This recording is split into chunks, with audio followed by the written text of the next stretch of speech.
बंदी छोड़ सतगुरु रामपाल जी परमेश्वर जी की जय हो।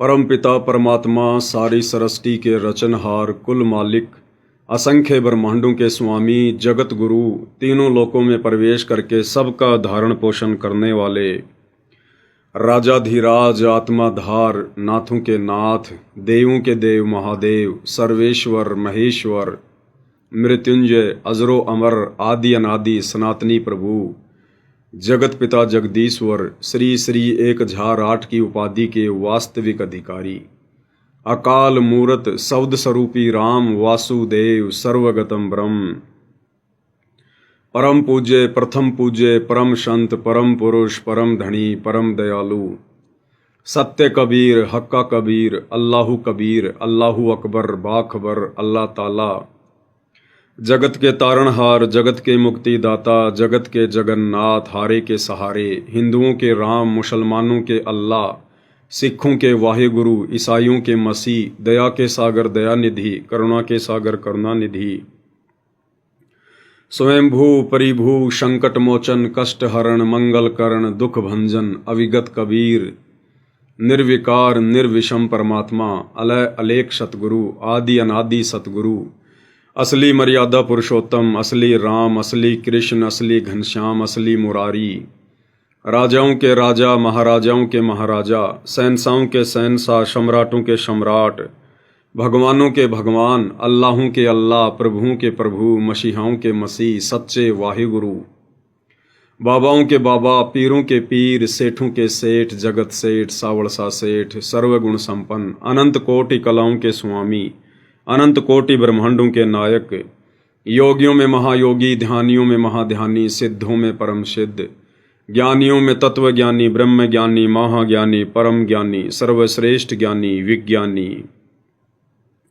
युवा कबीर समृत कबीर असमवात अमित ओजा सच्चे रहनुमा करीम अल्लाह शुभान अल्लाह दुनिया के अंतिम पैगंबर 8 सितंबर 1951 से गांव धनाना जिला सोनीपत हरियाणा भारतवर्ष की पावन भूमि पे प्रकट रियल कल की भगवान श्री नारायण साकार हरि श्री बाबा साहेब नूर अनंत परमात्मा सच्चे दरवेश सच्चे बाखबर सत्य नारायण परमात्मा संत शिरोमणि सतगुरु रामपाल जी परमेश्वर जी के चरण कमल में साध संगति से जुड़े हुए देश विदेश से आप और हम सभी सत्सेवक भाई बहनों का अनंत कोटि दंडवत प्रणाम। भाई और बहनों, बहुत बड़ी दया बहुत बड़ी मेहर पूज्य गुरुदेव भगवान की सतगुरु रामपाल जी परमेश्वर जी की, जिनके शुभ आशीर्वाद से विशेष आशीर्वाद से आप और हम सभी सत्सेवक भाई बहन ज्ञान को आधार बनाकर गुरु को परमेश्वर मानकर घर को आश्रम बनाकर हर प्रकार से नियम और मर्यादाओं में रहते हुए हर प्रकार से संघर्ष करते हुए अपनी आत्मा के कल्याण हेतु निरंतर मोक्ष प्राप्ति के लिए भक्ति मार्ग पर आगे की ओर ही बढ़ रहे हैं। भाई और बहनों, ये विशेष रजा विशेष मेहर विशेष दया वर्तमान में साध संगति से जुड़े हुए सत्सेवक भाई बहनों के ऊपर जो बनी हुई है, इसके लिए भाई और बहनों युगों युगों के मजबूत भक्ति संस्कार चाहिए होते हैं। 1 2 10 या 100 जन्म की भक्ति से सेवा से दान से धर्म से ये उपलब्धि प्राप्त नहीं हो सकती, ये सद्बुद्धि प्राप्त नहीं हो सकती, ये परम सौभाग्य प्राप्त नहीं हो सकता। जो परम सौभाग्य इस 8 अरब की जनसंख्या में सतगुरु रामपाल जी परमेश्वर जी के भक्तों को और परमेश्वर रामपाल जी के लाखों की संख्या में जो भगत हैं, उनमें से केवल चंद सत्सेवक भाई बहनों को जो उपलब्धि प्राप्त हो चुकी है, जो गुरुदेव का विशेष आशीर्वाद प्राप्त हो चुका है, हमारा जो ज्ञान योग परमेश्वर खोल चुके हैं, जो दिव्य दृष्टि खुल चुकी है, ये भाई और बहनों सबके लिए बहुत असंभव है, नामुमकिन है। आज वो पूर्ण ब्रह्म परमात्मा सारी सृष्टि का मालिक मुसलमान जिसे मस्जिदों में ढूंढ रहे हैं, मज़ारों पर ढूंढ रहे हैं, हदीरों पर ढूंढ रहे हैं, हिंदू भाई जिसे तीर्थों पर ढूंढ रहे हैं, नदी नालों में ढूंढ रहे हैं, पेड़ पौधों में ढूंढ रहे हैं, मंदिरों में ढूंढ रहे हैं, पहाड़ों पर ढूंढ रहे हैं, ईसाई जिसे चर्चों में ढूंढ रहे हैं, गिरजाघर में ढूंढ रहे हैं, जैनी जिसे जैन मंदिरों में ढूंढ रहे हैं, सिख भाई जिसे गुरुद्वारों में ढूंढ रहे हैं, निर्गुण उपासना करने वाले सदैव उसकी लौ लगा के रहते हैं, उसके चिंतन मनन में रहते हैं। वो परमपिता परमात्मा, वो सारी सृष्टि का मालिक, जो यहां देवी देवताओं के कार्य भी सिद्ध करता है, वो परमेश्वर आज धरती पर सतगुरु रामपाल जी के रूप में सशरीर प्रकट है, क्योंकि वो स्वयंभू परमात्मा है। वो किसी मां के गर्भ से जन्म लेकर नहीं आता है। उस परमेश्वर को जन्म देने में कोई भी मां समर्थ नहीं है। वो अजन्मा है, अनादि है, अकाल मूरत है, सौद स्वरूपी है। और जब जब वो परमेश्वर धरती पर आता है तो भाइयों और बहनों, इंसानों को समझाने के लिए उन्होंने इंसानों का रूप धारण करके ही आना पड़ता है। हम लोग बचपन में देखा करते थे, हमारे बड़े बुजुर्ग गांव वाले साधु संत महात्माओं का बड़ा आदर सत्कार किया करते थे। साधु संत महात्मा यदि गुस्से में आकर गालियां भी निकाल देते थे, यदि वो क्रोध भी करते थे, तो भी जो गृहस्थी व्यक्ति होते थे वो हाथ जोड़कर नीची गर्दन करके ही खड़े रहते थे। कारण क्या था? इस आत्मा को एक डर है, एक भय रहता है सदा कि ना जाने परमात्मा किस रूप में आ जाए। और विशेषकर साधु संत महात्माओं के रूप में हम परमात्मा को देखा करते हैं, ढूंढा करते हैं। और परमात्मा भी अपनी वाणी में कहते हैं कि मेले खेड़े जाइए, मेले बड़ा मिलाप, और पत्थर पानी पूजते कोई साधु संत मिल जात। ना जाने परमात्मा किस रूप में कहाँ टकरा जाए। इसलिए हम साधु संतों का बड़ा आदर सत्कार किया करते थे, क्योंकि परमेश्वर साधु संत रूप में ही आते हैं, इस आत्मा को पता है। और आज वो पूर्ण ब्रह्म परमात्मा कबीर देव, कबीर अग्नि, अल्लाहू का अल्लाह, संत रूप में, तत्वदर्शी संत रूप में, साधु रूप में, सतगुरु रामपाल जी के स्वरूप में, स्वरूप भी नहीं कह सकते, क्योंकि जो स्वरूप हम वर्तमान में पूज्य गुरुदेव भगवान का देख रहे हैं, यही इनका मूल स्वरूप है, वास्तविक स्वरूप है। ये इनका सतलोकीय स्वरूप है। वैसे तो परमेश्वर शब्द स्वरूपी हैं, उनका शब्द रूप है। शब्द रूप का मतलब होता है शक्ति, जिसका कोई वारन पार ना हो। अविगत पुरुष, शब्द से वो परमात्मा जो चाहे रूप धारण कर ले, कितने ही रूप धारण कर ले। नामा और रैदास रसीला, कोई न जाने अवगत की लीला। लेकिन फिर भी परमेश्वर जिस रूप में अपने ऊपर के 4 लोकों में विराजमान है, अनामी लोक में अनामी पुरुष के रूप में, अगम लोक में अगम पुरुष के रूप में, अलख लोक में अलख पुरुष के रूप में, और सत्य लोक में सत्य पुरुष के रूप में, और जिनका वैदिक नाम है कबीर देव, आज वो परमेश्वर हमारे पूज्य गुरुदेव भगवान स्वयं धरती पर प्रकट हैं। आप और हमारी आत्मा के कल्याण के लिए प्रकट हैं, हमें मोक्ष दिलाने के लिए प्रकट हैं। तो ये परम सौभाग्य भाइयों और बहनों ऐसी वैसी आत्माओं को प्राप्त नहीं हो सकता। ये परम सौभाग्य वर्तमान में उन तीनों देवताओं ब्रह्मा विष्णु महेश को भी प्राप्त नहीं है, 33 करोड़ देवी देवताओं को भी प्राप्त नहीं है, 9 नाथ 84 सिद्धों को भी प्राप्त नहीं है, इन बड़े बड़े पंडित और विद्वानों को भी प्राप्त नहीं है, जो सौभाग्य परमेश्वर ने आप और हम चंद आत्माओं के ऊपर बख्शा है। तो भाइयों और बहनों, फिर आप और हमारी भी कुछ जिम्मेदारियां बनती हैं, हमारे भी कुछ कर्तव्य हैं। यदि परमेश्वर ने हमसे अपनी पहचान करवाई है, स्वयं को जनवाया है, क्योंकि इनकी मर्जी के बिना इन्हें कोई जान नहीं सकता, इन्हें कोई पहचान नहीं सकता है। एक सत्संग में पूज्य गुरुदेव भगवान ने बताया कि जिंदा बाबा के रूप में जब कबीर परमेश्वर आदरणीय गरीबदास जी की आत्मा को सतलोक लेकर गए, तो बीच में धर्मराज के लोक में लेकर गए, धर्मराज के लोक में।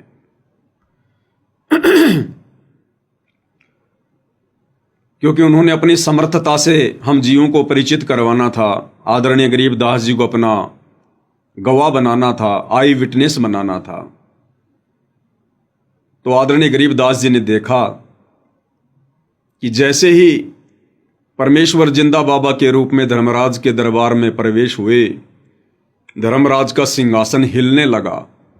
वो धर्मराज जो तीनों लोकों का अकाउंट रखता है, ब्रह्मा विष्णु महेश की फाइल भी जिसकी टेबल पर पड़ी रहती है, 33 करोड़ देवी देवताओं की फाइल जिसके हाथ में है, वो सबका लेखा जोखा करता है एक ब्रह्मांड में। उस धर्मराज का सिंहासन हिलने लगा। उसको चिंता होने लगी, भय सताने लगा कि ये कौन परम शक्ति आ रही है। और जब गरीबदास जी के साथ में परमेश्वर वहां उपस्थित हुए, प्रकट हुए, तो धर्मराज ने खड़े होकर उनके चरण लिए मुकुट समेत। अब इसमें सबसे बड़ी बात क्या है भाइयों और बहनों? सबसे बड़ी बात इसमें क्या है? इसमें गुरुदेव भगवान ने जो सबसे अहम बात बताई, जिस बात को जानना आप और हमारे लिए बहुत जरूरी है, वो बात यह है कि जब परमात्मा आदरणीय गरीबदास जी के साथ में वहां दरबार में उपस्थित हुए, प्रकट हुए, तो गुरुदेव भगवान ने बताया कि बच्चों, गरीबदास जी को तो परमात्मा जिंदा बाबा वाले रूप में ही दिखाई दे रहे थे जो नीचे से गए थे, परंतु धर्मराज को वो वास्तविक रूप दिखाई दे रहा था, असली रूप दिखाई दे रहा था, जिस रूप में परमात्मा त्रिकुटी पर बैठे रहते हैं, त्रिकुटी पर वो रूप उनको दिखाई दे रहा था उस समय वहां पर।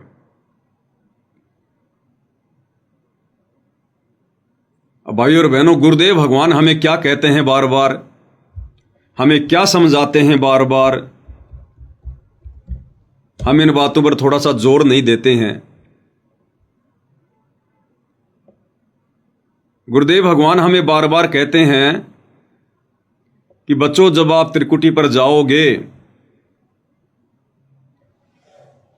तो परमात्मा कबीर जी आपको दास के रूप में दर्शन देंगे, दास के रूप में मिलेंगे। यानी गुरुदेव भगवान कह रहे हैं कि मेरे रूप में आपको कबीर भगवान वहां त्रिकुटी पर मिलेंगे, जहां उनका ऑफिस है, जहां परमात्मा बैठे रहते हैं, त्रिकुटी कमल में। तो धर्मराज को कौन सा रूप दिखाई दे रहा था? परमेश्वर का वास्तविक रूप। और त्रिकुटी पर परमात्मा किस रूप में रहते हैं? गुरुदेव भगवान क्या कह रहे हैं, सुन लीजिएगा। तो गुरुदेव को आपने सपोज लो गुरुदेव भगवान है। अब जब आप यहां से जाओगे तो वहां परमात्मा जो है वो तेजो में शरीर युक्त है, करोड़ों सूर्य, करोड़ चंद्रमा, उनकी रोशनी जितना उनके एक रोमकूप का प्रकाश है। तो वो उसको नहीं पहचान सकोगे आप। वहां वो परमेश्वर अन्य रूप में इस दास के रूप में आपके समक्ष होगा। अब जैसा आपका व्यवहार, बर्ताव, अंदर में दोष या पवित्रता होगी, तो यहाँ परमात्मा का एक रेस्ट वो है, राजदूत भवन है, वहाँ रखेगा त्रिकुटी पर। उस त्रिकुटी पर जाकर के जब यहाँ से आप त्रिकुटी तक तो पहुँच जाओगे, वहाँ से फैसला होगा। वहाँ आपके मन में जैसा भी दोष होगा या आपके अंदर समर्पण भाव होगा, निष्कपटता होगी, उनको वहाँ सेलेक्ट कर दिया जाएगा। वहाँ तो आपके चेहरे पर अपने आप लिख दिया जाएगा। वहाँ किसी पूछने की आवश्यकता कोई ना, मैं के गंदापन कर रहा था, कितनी मेरी गंदी सोच थी, मेरा किस प्रकार अच्छा भाव, तो वो अपने आप आपके मस्तिष्क पर कंप्यूटर की तरह आ जाएगी, जैसे डिस्प्ले पर आ जाती। तो उसी समय आपको रिजेक्ट कर दिया जाएगा और कई हजार लाखों वर्षों तक आपको फिर परमात्मा नहीं सिलेक्ट करेगा, यानी वापस नहीं संभालेगा। तो क्या कहा भाइयों और बहनों गुरुदेव भगवान ने कि जब तुम त्रिकुटी पर जाओगे तो वहां परमात्मा इस दास के रूप में यानी हमारे पूज्य गुरुदेव भगवान के रूप में मिलेंगे। तो उस समय जो जिंदा बाबा वाला रूप था, जो गरीबदास जी को नीचे से ऊपर लेकर गए थे, तो गरीबदास जी को तो जिंदा बाबा वाला रूप दिखाई दे रहा था, लेकिन धर्मराय को परमेश्वर का वास्तविक रूप दिखाई दे रहा था। कौन सा? सतगुरु रामपाल जी परमेश्वर जी वाला। ये रूप जो आप सभी भाई बहन देख रहे हैं, पूर्ण ब्रह्म परमेश्वर, इस रूप को देखकर वो थर-थर कांपने लगा, क्योंकि उनको पता है कि यहां परमेश्वर का एक राजदूत भवन है और वहां परमेश्वर बैठे रहते हैं, और उनके अलावा तीनों लोकों में कोई ऐसा नहीं है जो मेरे सिंहासन को हिला दे। तो भाई और बहनों, आज आप और हम उस परम शक्ति की शरण में हैं, उस परम पिता परमेश्वर की शरण में हैं, जो अपनी गैर हाजिरी में तीनों लोकों में प्रवेश करके सबका धारण पोषण करता है। उस धर्मराज को भी वो अकाउंट करने की ड्यूटी, सबका लेखा जोखा रखने की ड्यूटी इसी कबीर परमेश्वर सतगुरु रामपाल जी ने बख्शी हुई है। आज आप और हम ऐसी परम शक्ति की शरण में हैं। अब भाई और बहनों, इतना सब कुछ समझ में आने के बाद, क्योंकि ये समझाने के लिए तो ही परमेश्वर ने पिछले 30 वर्षों से इतना संघर्ष किया है, गांव गांव जाकर सत्संग किए हैं, नगर नगर जाकर परमेश्वर ने प्रवचन किए हैं, आप और हमारे लिए डीवीडी, सीडी, मेमोरी कार्ड, ये सब कुछ बनाए हैं। इतना प्रयास किया है परमात्मा ने, एक आम व्यक्ति की भूमिका करते हुए, लीला करते हुए। तो अब भाई और बहनों, आप और हमारे अंदर बिल्कुल भी परमेश्वर की पहचान को लेकर कच्चापन नहीं रहना चाहिए। हमने अब शौपन में भी अपने पूज्य गुरुदेव भगवान के अलावा किसी और में परमात्मा के दर्शन नहीं करने चाहिए। दुनिया हमें कितना ही भटकाने और भरमाने का प्रयास क्यों ना करे, हमारे भगत भाई हमें कितना ही भटकाने और भरमाने का प्रयास क्यों ना करें, लेकिन हमारी अंतरात्मा ने जो स्वीकार कर लिया है, हमने उसके ऊपर दृढ़ रहना है, दृढ़।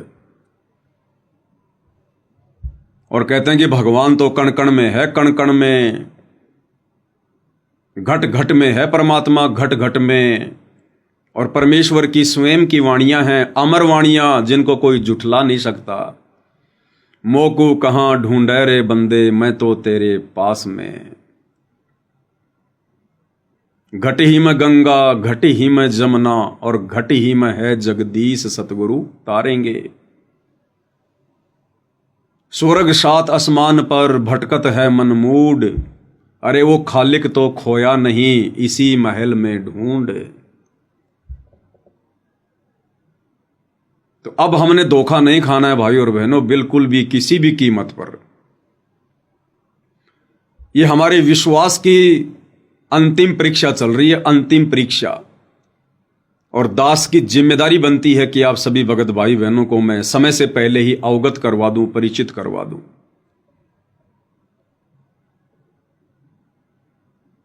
अभी 8 सितंबर 2025 को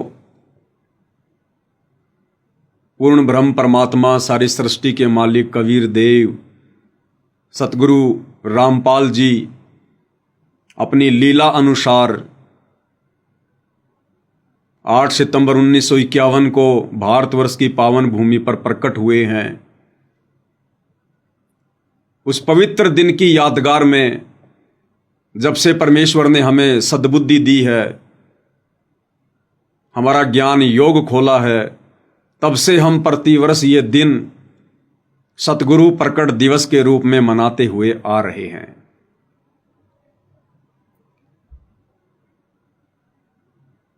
और हमने यह दिन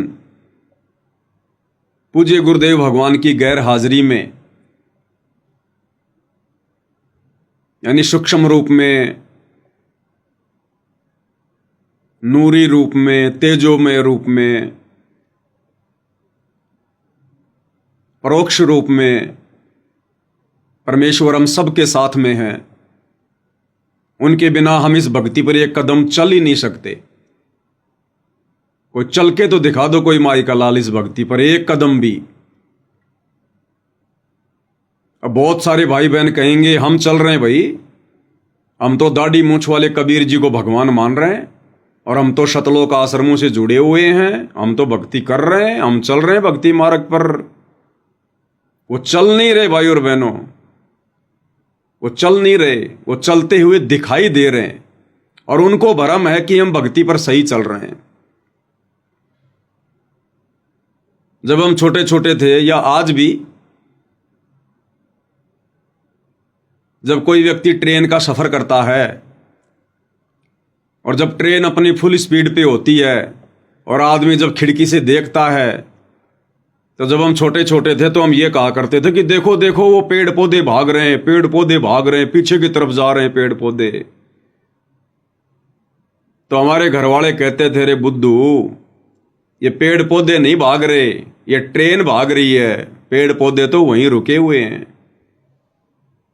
तो इन सतलोक आश्रमों से जुड़े हुए भाई बहनों को ये भ्रम है कि हम भक्ति मार्ग पर आगे बढ़ रहे हैं, आगे बढ़ रहे हैं हम भक्ति मार्ग पर। भाई आपके कदम तो पीछे हटते जा रहे हैं, पीछे। भक्ति मार्ग पर आगे कदम बढ़ाना वो होता है जब आप अपने गुरुदेव भगवान के वचन में रहकर जो शिक्षा उन्होंने दी है, जो भक्ति का पाठ उन्होंने पढ़ाया है, जो मर्यादा उन्होंने बताई है, उनकी प्रत्येक मर्यादाओं में रहकर और मर्यादा में रहोगे तो भाई चौतरफा संघर्ष करना पड़ता है। सहज में परमात्मा नहीं मिलता। ये परमात्मा है, कोई खेत की मूली नहीं है, जब मर्जी आया उखाड़ा और खा लिया। हर प्रकार से मर्यादा, संघर्ष और फिर भी भक्ति मार्ग पर डटे रहना, काल से संघर्ष करते रहना, उसको कहते हैं भक्ति मार्ग पर कदम आगे की ओर बढ़ाना। बाकी जो लोग कहते हैं कि हम तो भक्ति मर्यादाओं पर हैं, हमारे कदम आगे की ओर बढ़ रहे हैं, भाई तुम्हारे कदम तो राजनेताओं की रैलियों की तरफ बढ़ रहे हैं, तुम्हारे कदम आन उपासनाओं की तरफ बढ़ रहे हैं, तुम्हारे कदम काल के मुख की तरफ बढ़ रहे हैं, तुम्हारे कदम भक्ति मार्ग की तरफ नहीं बढ़ रहे, परमेश्वर को प्रसन्न करने की तरफ नहीं बढ़ रहे। ये कदम तो सत्सेवक भाई बहनों के बढ़ रहे हैं।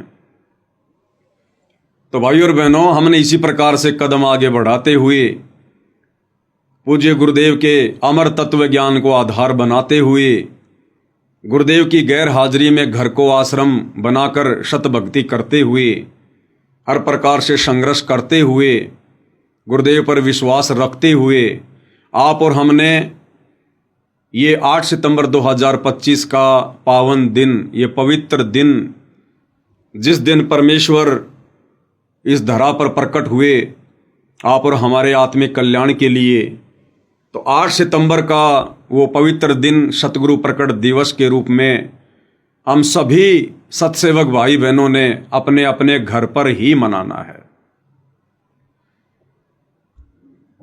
क्योंकि परमेश्वर ने हमारे घरों को ये आश्रम बना रखा है। जिनके घर अभी तक आश्रमों में तब्दील नहीं हुए हैं, जिनके घर अभी तक शमशान घाट हैं, वो आश्रमों में जाकर इस दिन को मना सकते हैं। बाकी परमेश्वर जी ने जिन जिन अपनी आत्माओं के घरों को आश्रमों में तब्दील कर दिया है, उन भाई बहनों ने कहीं भी भटकने की जरूरत नहीं है, भ्रमणे की जरूरत नहीं है। काल हमें डराएगा, भयभीत करेगा, प्रलोभन देगा, परंतु हमने डगमग नहीं होना है, बिल्कुल भी हमने डगमग नहीं होना है। और 8 सितंबर के दिन हम सभी भगत भाई बहनों ने, जैसा कि हम पहले से मनाते आ रहे हैं, अपने घर पर ही सतगुरुदेव भगवान का प्रकट दिवस मनाना है।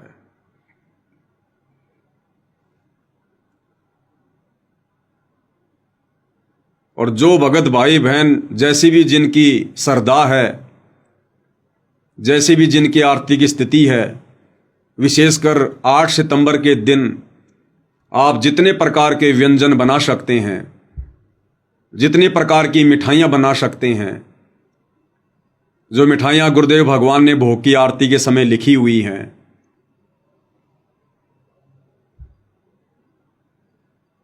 आप चाहें तो सारी मिठाइयाँ बनाइए, 36 प्रकार के व्यंजन बनाइए। परमेश्वर जी को रिझाने के लिए, उनको मनाने के लिए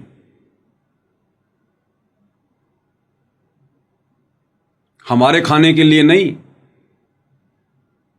परमेश्वर को रिझाने के लिए कि परमेश्वर, हमने गीता अध्याय 3 श्लोक 13 के अनुसार आप जी को परमेश्वर के रूप में पहचान लिया है, जान लिया है, और आपके विधान अनुसार परमेश्वर ये 36 प्रकार के या 56 प्रकार के जो व्यंजन हैं, जो ये दुनिया नादानी में इन पत्थरों को लगा रही है, इन नकली और पाखंडी अज्ञानी ज्ञानहीन साधु संत महात्माओं को पूर्ण गुरु मानकर, भगवान का अवतार मानकर उनको चढ़ा रही है, ये परमेश्वर, इन व्यंजनों के असली अधिकारी आप हैं।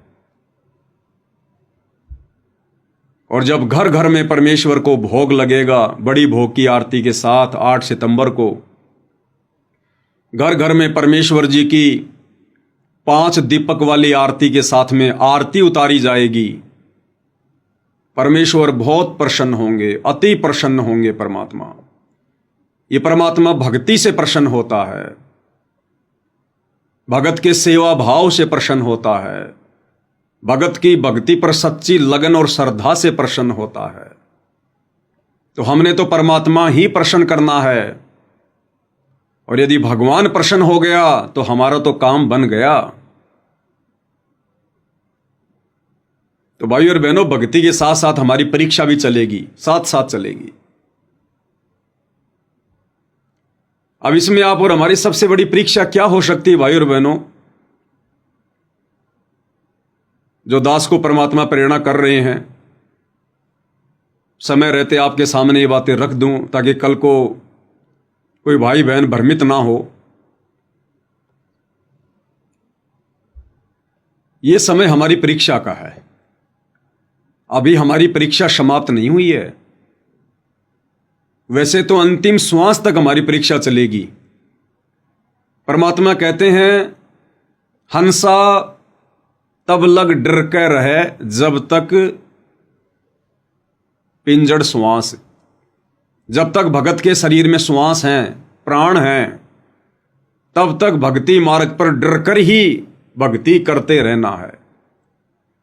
पाकी फसल देख कर गरबैयो मत किसान, अबहू तो झोले बहुत हैं, भाई घर आले तब जान।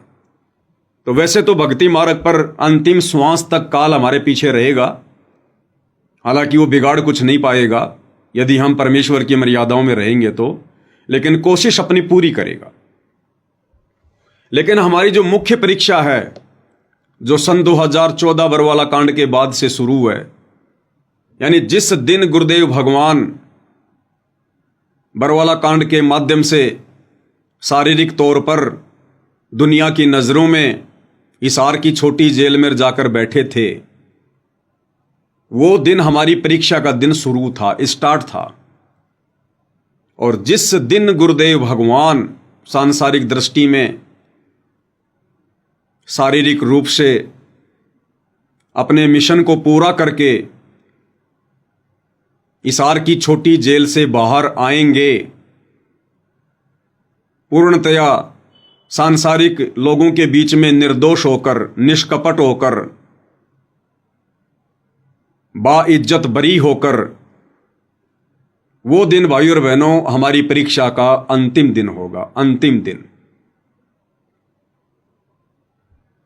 और इस बीच में यह काल पूरी तरह से भरमाने का प्रयास करेगा। तो वैसे तो दास 2 दिन पहले इस विषय पर वीडियो बना चुका है। अगर ज्ञान आधार से विवेचन किया जाए तो परमेश्वर उस विनाशकारी समय में ही आएंगे। लोग उन्हें कंधों पर बैठा कर लाएंगे, उनकी जय जयकार करते हुए उन्हें बाहर लाएंगे, अपनी गलतियों की क्षमा याचना करते हुए उन्हें बाहर लेकर आएंगे। लेकिन भाइयों और बहनों, परीक्षा के लिए परमात्मा कुछ भी कर सकता है, कोई भी खेल खेल सकता है, कोई भी लीला परमात्मा कर सकता है। परमेश्वर बीच में भी आ सकते हैं, कोई बड़ी बात नहीं है, वो तो उनकी मर्जी है, उनकी मौज है। हम कुछ नहीं कह सकते, कुछ नहीं कर सकते।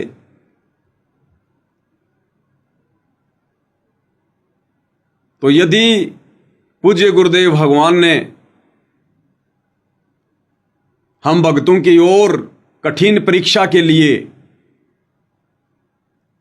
अगर अपने उस निर्धारित समय से पूर्व कुछ समय के लिए सांसारिक दृष्टि में कानूनी तौर पर, जिसे लोग जमानत कहते हैं, क्योंकि परमात्मा यहाँ के नियम नहीं तोड़ता है, वे जब जब पृथ्वी पर आते हैं एक अच्छे नागरिक की भूमिका भी करते हैं। तो हो सकता है परमेश्वर हमारे विश्वास की परीक्षा के लिए एक झटका और देना चाहें। हम सत्सेवक भाई बहनों को, अपने हीरों को परमेश्वर ने जो घण की चोट मार मार के साथ संगति से जोड़ा है, क्या पता परमेश्वर और चोट मारना चाहते हों। और यदि गुरुदेव भगवान उस विनाशकारी समय 2028 से पहले कुछ दिनों के लिए यदि हिसार की छोटी जेल से बाहर आना चाहें, तो भाई और बहनों, वो आप और हमारी परीक्षा का और कठिन समय होगा, कठिन समय। देखो, दास केवल अपने विचार प्रकट करेगा, क्योंकि मैं अपनी बातें किसी के ऊपर थोप नहीं सकता। हम सब स्वतंत्र हैं हर कर्म करने के लिए, हम किसी के अधीन नहीं हैं। और सदा से दास केवल आप लोगों को अपना मत ही बताता आया है। उस मत को मानना ना मानना, चलना ना चलना, वो फिर ज्ञान आधार से आप भगत भाई बहन निर्णय लेते हैं, और यही होना चाहिए। मैं क्या कह रहा हूं, क्या नहीं कह रहा हूं, इस बात पर ध्यान नहीं देना है। मैं जो कह रहा हूं वो पूज्य गुरुदेव भगवान के विधान और ज्ञान अनुसार वर्तमान समय की परिस्थितियों को देखते हुए कितना उचित है, कितना अनुचित है, ये निर्णय अंत में आप भगत भाई बहनों ने ही लेना होता है। तो दास को जैसा आभास हो रहा है, उस आधार से दास आप जियों को थोड़ा सा विश्लेषण करके बता देता है। यदि पूज्य गुरुदेव भगवान कुछ समय के लिए आने वाले दिनों में हिसार की छोटी जेल से बाहर आते हैं, तो भाई और बहनों, गुरुदेव भगवान के आने के दो कारण होंगे, दो कारण। और आप हर प्रकार से टटोल के देख लेना, तीसरा कारण आपको ढूंढने से भी दिखाई नहीं देगा। सबसे पहला कारण यह होगा, टूटती हुई संगत को, जो संगत मर्यादा तोड़कर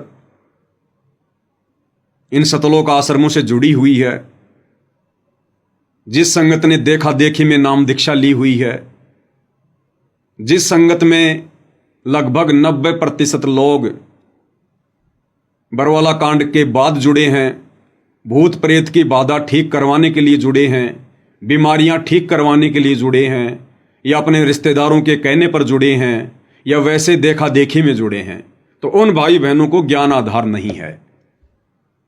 और आने वाला समय अति विकट है, विनाशकारी है, परमेश्वर को इस बात का पता है। तो गुरुदेव भगवान को पता है कि ये आत्माएं जो इन आश्रमों से जुड़ी हैं, देखा देखी में भक्ति कर रही हैं, मर्यादा किसी की सुरक्षित है नहीं।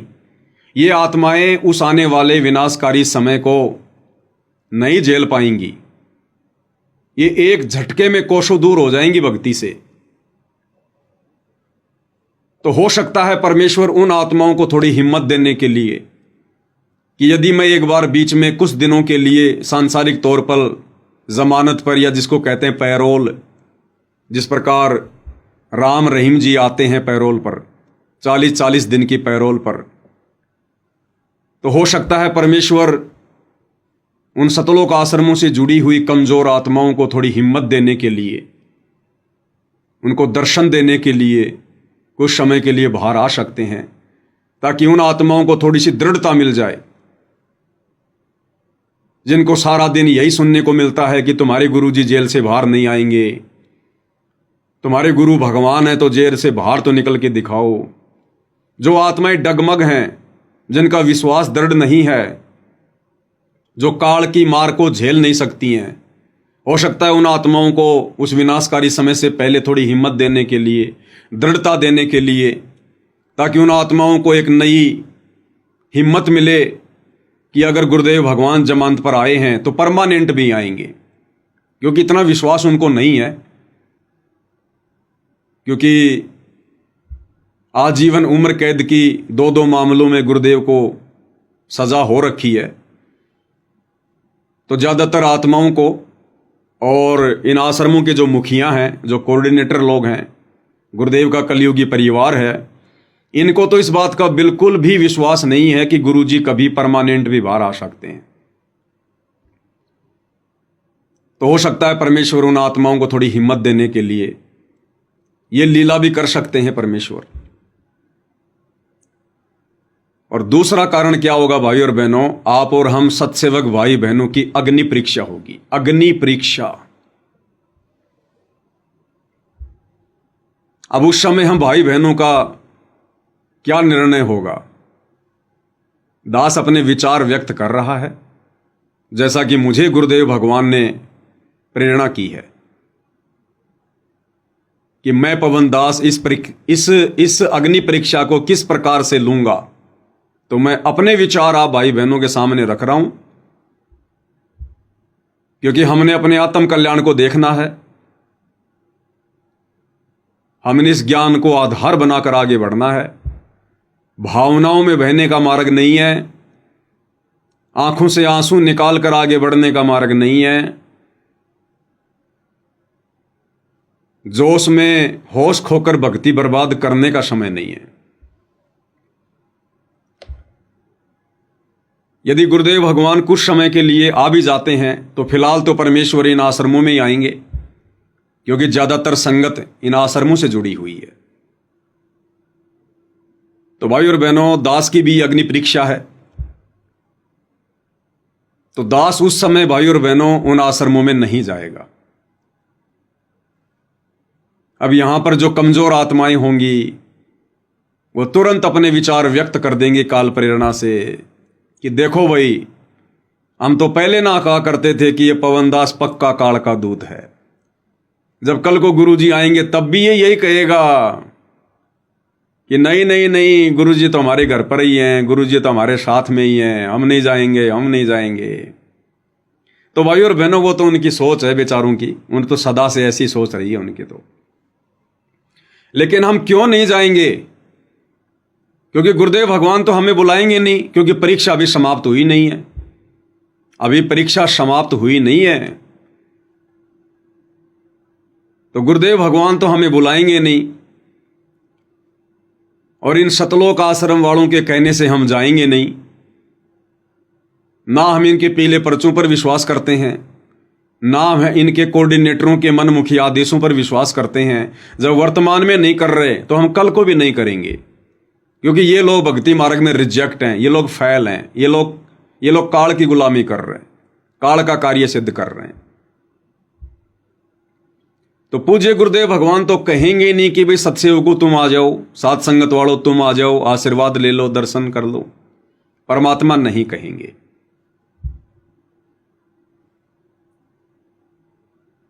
और वर्तमान परिस्थितियों में भाई और बहनों, दास तो जाएगा नहीं।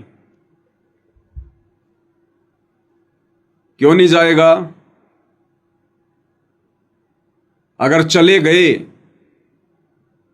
तो ये दास तो उसी दिन फेल हो जाएगा। ये पवन दास तो समझो उसी दिन फेल हो गया। क्यों फेल हो गया? कारण क्या है?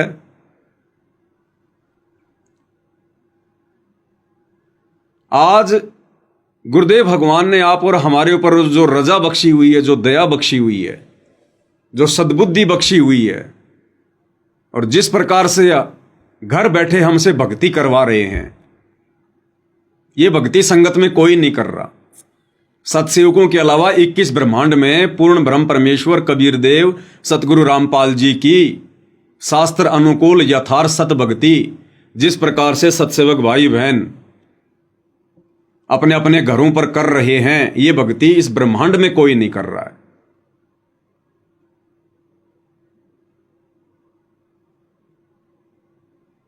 आज हम गुरुदेव भगवान की गैर हाजिरी में, सांसारिक तौर पर, शारीरिक तौर पर उनकी गैर हाजिरी में हम उनकी किस प्रकार से भक्ति कर रहे हैं, किस प्रकार से भक्ति कर रहे हैं हम सुबह उठते ही जब गुरुदेव भगवान को दंडवत प्रणाम करते हैं, सबसे पहले मंगलाचरण बोलते हैं, उसके बाद समरथ साहेब रत्न उजागर ये 9 वाणियां बोलते हैं,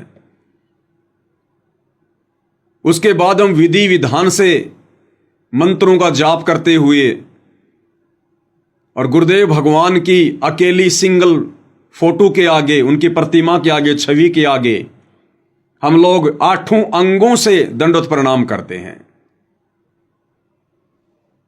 और यदि हम वहां आश्रम में जाएंगे तो इस विधि से वहां हमें यह काल वर्तमान में दंडवत भी नहीं करने देगा। हमें वहां पर 1 घंटे भी नहीं रुकने दिया जाएगा, 1 घंटे भी, क्योंकि आश्रमों पर काल का पहरा है। और यदि आपने सतभक्ति करनी है तो अपने घर पर करो, काल वहां नहीं करने देगा। 1 घंटे के अंदर अंदर आपका हाथ पकड़ के आपको वहां से बाहर निकाल दिया जाएगा। नहीं निकलोगे तो घसीट कर, मार पीट कर निकाला जाएगा। क्योंकि ये वही लोग हैं जो सतलोक आश्रम बरवाड़ा में रहते थे, सतलोक आश्रम करोथा में रहते थे। बदला कुछ नहीं है इनका। फिर हम क्या करते हैं, भंडारा करने से पहले हम पूज्य गुरुदेव भगवान को भोग की आरती के साथ में हलवे राम का और भंडारे का भोग लगाते हैं। आज उनकी प्रतिमा के आगे उनको सूक्ष्म रूप में, शब्द रूप में घर पर विराजमान मानकर, उनका आसन लगाकर, कल को यदि आप आश्रम में जाओगे गुरुदेव के आने के बाद, इस परीक्षा के समय में जब गुरुदेव भगवान परमानेंट आ जाएंगे, उस समय की बात नहीं कह रहा दास, वर्तमान समय की, यदि गुरुदेव पैरोल पर आते हैं तो जब हम आज उनकी गैर हाजिरी में और गुरुदेव भगवान को गीता अध्याय 3 श्लोक 13 के अनुसार विधि विधान अनुसार भोग लगाए बिना अन्न का दाना भी ग्रहण नहीं करते हैं, तो आपको आश्रम में कौन भोग लगाने देगा भाई? आपको उस आश्रम में कौन भोग लगाने देगा? कौन आपको वहां पर हलवा बना के देगा? या कौन आपको हलवा बनाने देगा? कौन आपको खड़े होके भोग की आरती करने देगा वहां पर?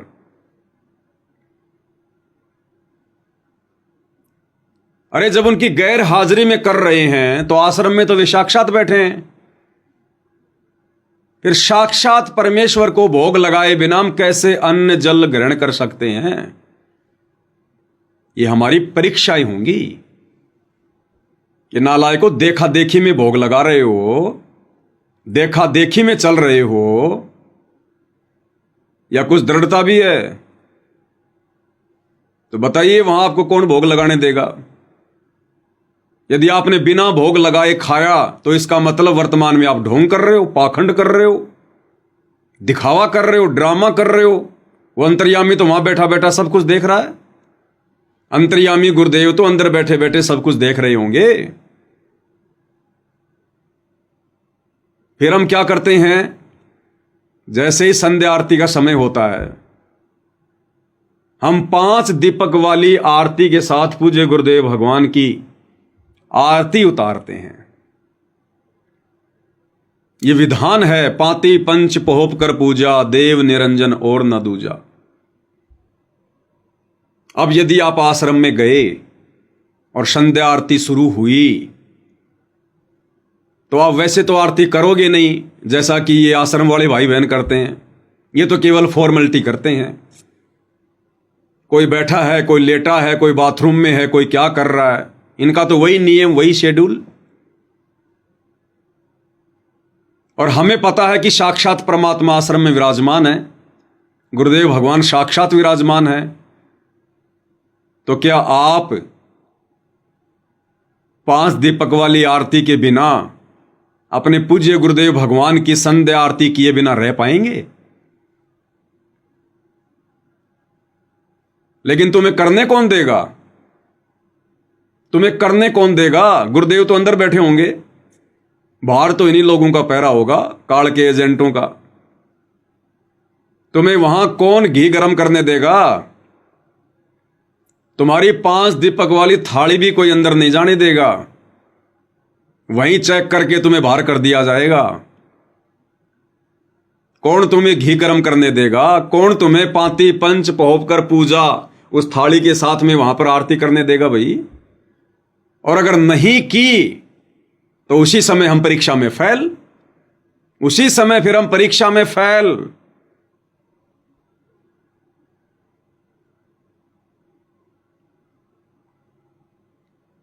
अब कोई ये सियाना ना बने कि भाई ये तो हमारी मजबूरी होगी, ये तो हमारी मजबूरी होगी। कल को कुछ होगा तो कह देंगे गुरुजी हम तो करना चाहते थे लेकिन हमें करने नहीं दिया गया। तो परमात्मा एक ही जवाब देंगे कि गधे, जब तू प्रतिदिन अपने घर पर मुझे शब्द रूप में उस आसन के ऊपर विराजमान करके, तू फॉर्मेलिटी के लिए तो नहीं कर रहा होगा ना। अगर इतना लंबा चौड़ा बेड लगाया है तो ये सोच के लगाया होगा ना कि ये तो पूर्ण परमात्मा है, अनंत कोटि कलाओं का स्वामी है, इनके द्वारा अनंत रूप हैं। ये परमेश्वर तो किसी न किसी रूप में, सूक्ष्म रूप में, शब्द रूप में अवश्य विराजमान होंगे जब हम इनकी आरती करेंगे। तो फॉर्मेलिटी तो नहीं कर रहा था ना, तुझे विश्वास था ना कि गुरुजी मेरी आरती ले रहे हैं, स्वीकार कर रहे हैं। तो जब तुझे ये विश्वास है कि मेरा गुरु मेरे घर पर है और किस विधि से गुरुदेव भगवान की मैंने आरती करनी है, किस विधि से मैंने भोग लगाना है, किस विधि से रोजाना मेरी दिनचर्या है भक्ति वाली, फिर तू यहां क्या अंडे लेने आया था? तू मुझे शरीर में मान रहा है क्या? फिर परमात्मा तुरंत वो वाणी गा देंगे, देही को सतगुरु कहे ये तो धुंधर ज्ञान, और 4 दाग आवे नहीं वाको सतगुरु जान। कि गधे, तू मुझे 5 तत्व के शरीर में जान रहा है कि गुरुजी आश्रम में आ गए, गुरुजी आश्रम में आ गए। तेरे घर पर फिर क्या काल बैठा था? क्या तू तीनों समय की आरती या सुबह और शाम की आरती दीपक के साथ में तू काल की उतार रहा था क्या? तूने मुझे शरीर में मान रखा क्या कि शरीर रूप में आश्रम में आ गया तो तेरा गुरु आ गया, नहीं तो तेरा गुरु बाहर है ही नहीं। तेरा गुरु कोई 5 तत्व की कैद में है क्या? किस लिए आया भाई तू? किसने न्योता दिया तेरे को? क्यों आया तू? जब तू अपने घर पर मुझे विराजमान करके सारी भक्ति क्रिया कर रहा है, तेरे को विश्वास है, और बता तेरा कौन सा काम अटका? तेरा कौन सा कार्य है जो सिद्ध ना किया हो?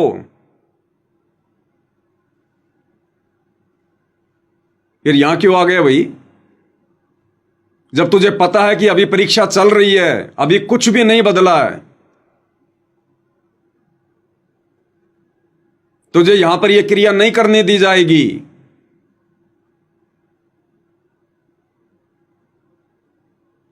क्या मैंने विशेष संदेशों में नहीं कहा कि परमात्मा चाहने वाली आत्माओं के लिए तो घर घर आश्रम बन चुके हैं, घर घर आश्रम बन चुके हैं। फिर तूने क्या विश्वास किया? जब तेरे को इतना ही विश्वास नहीं है, फिर तू क्या फॉर्मेलिटी कर रहा था, भक्ति कर रहा था, ड्रामा कर रहा था? फिर तूने देखा देखे में वो 5 दीपक वाली आरती मंगवाई है क्या?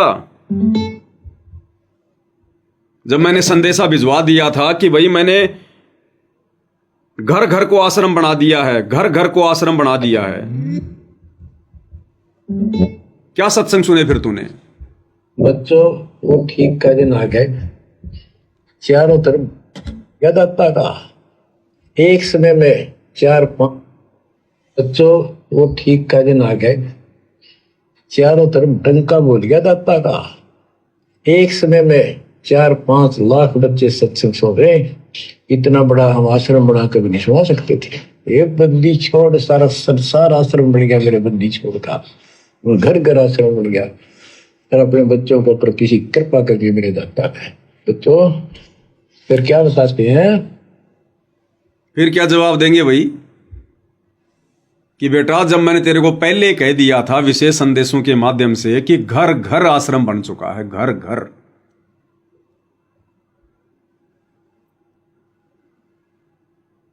तो मैं तो तेरे घर पर भी बैठा हूं, तेरे घर पर भी विराजमान हूं, वरना तेरी आरती स्वीकार करने के लिए काल आ रहा है क्या? तेरा भोजन स्वीकार करने के लिए काल आ रहा है क्या?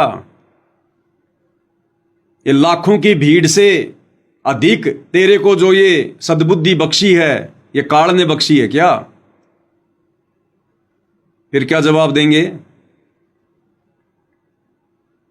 और गुरुदेव भगवान कहेंगे, तू कहां आ गया भाई? अरे तू कहां आ गया? मुझे प्राप्त करने के लिए तू कहां आ गया? कबीरा तहां जाइए रह संतन की प्रीत, इष्ट मिले और मन मिले और मिले सकल सब रीत। तू कहां गया? इस आश्रम की भीड़ में, इन लोगों के साथ में भले ये तेरे गुरु भाई हैं, लेकिन तुम दोनों के विचारों में कितना अंतर है? सतगुरु को देखने का नजरिया तुम दोनों का कितना अलग है? तुम दोनों के इष्ट कहां मिलते हैं? इष्ट मिले और मन मिले, मिले सकल सब रीत। तो बता भाई, इन आश्रम वालों के और तुम साथ संगति वालों का इष्ट कहां मिल रहा है? अरे इन आश्रम वालों का इष्ट तो आज भी वही दाढ़ी मूंछ वाला नकली कबीर है। और तुमने किसको अपना इष्ट मान रखा है कि गुरुदेव आपको? तो यहां क्या फिर तू टिंडे लेने आया है? जब तुझे पता है कि इन आश्रमों में मेरे गुरुदेव को इष्ट मानकर पूजा नहीं होती, भक्ति नहीं होती, तुम्हारा और इनका इष्ट नहीं मिल रहा, क्यों आया तू यहां पर? तुम्हारा और इनका मन कहां मिल रहा है? इनके और तुम्हारे विचारों में तो रात दिन का अंतर है। इनके मन में तो 24 घंटे राजनीति बसी रहती है, गंदगी बसी रहती है। इनके मन में तो बकवादें चलती रहती हैं। और तुम्हारा मन कितना साफ सुथरा और पवित्र कर दिया गया है साध संगति के माध्यम से। क्यों आया? इष्ट मिले, मन मिले और मिले सकल रस रीत। क्या तुम्हारी और इन आश्रम वालों की रीतियां मेल खा रही हैं? अरे बगुला और हंस, कभी उनके विचार एक हो सकते हैं? इनकी रीति है, ये तो अनुपासना भी करते हैं। परशुराम की जयंती में गए, नकली कबीर पंथियों की जयंती में गए सिरसा में, अयोध्या में इन्होंने भंडारा लगा दिया अनुपासकों के लिए। ये तो अनुपासना भी करते हैं। तुम्हारी और इनकी रीति कहां मिली? ये तो राजनेताओं के पीछे दौड़ते हैं, ये तो राजनीतियां भी करते हैं। तुम्हारी और इनकी रीति कहां मिल रही है? क्या तुम भी राजनीति करते हो? तो तुम्हारे और इनके जो विचार ही मेल नहीं खा रहे, तुम्हारा और इनका मन ही मेल नहीं खा रहा, तुम्हारा और इनका इष्ट ही नहीं मिल रहा, फिर क्यों आया? क्या ये आश्रम मैंने बनाए? क्या ये आश्रम मेरी अनुमति से बने? फिर तूने क्या सीखा, क्या समझा फिर तूने? तो क्या जवाब देंगे? कहां दंडवत करोगे? वहां किसको दंडवत करोगे? आपको एक सिंगल फोटो भी अपने परमेश्वर रामपाल जी की नहीं मिलेगी वहां पर, एक सिंगल फोटो भी। कहां दंडवत करोगे? किसको दंडवत करोगे? किसको देखोगे? कोई जवाब नहीं होगा। और अग्नि परीक्षा फिर क्या मिलेगा? फिर सीधे सीधे वापस नहीं आ पाओगे, अपना सब कुछ गवा कर वापस आओगे, सारी भक्ति क्रिया गवा कर वापस आओगे, सारा भक्ति धन गवा कर वापस आओगे। और फिर तुम्हें वो करना पड़ेगा जो आज ये आश्रम वाले कर रहे हैं। वो तो काल के आश्रम हैं, वो तो आज भी गुरु को सलाह देते हैं, वो तो आज भी गुरु को मानुष मानते हैं।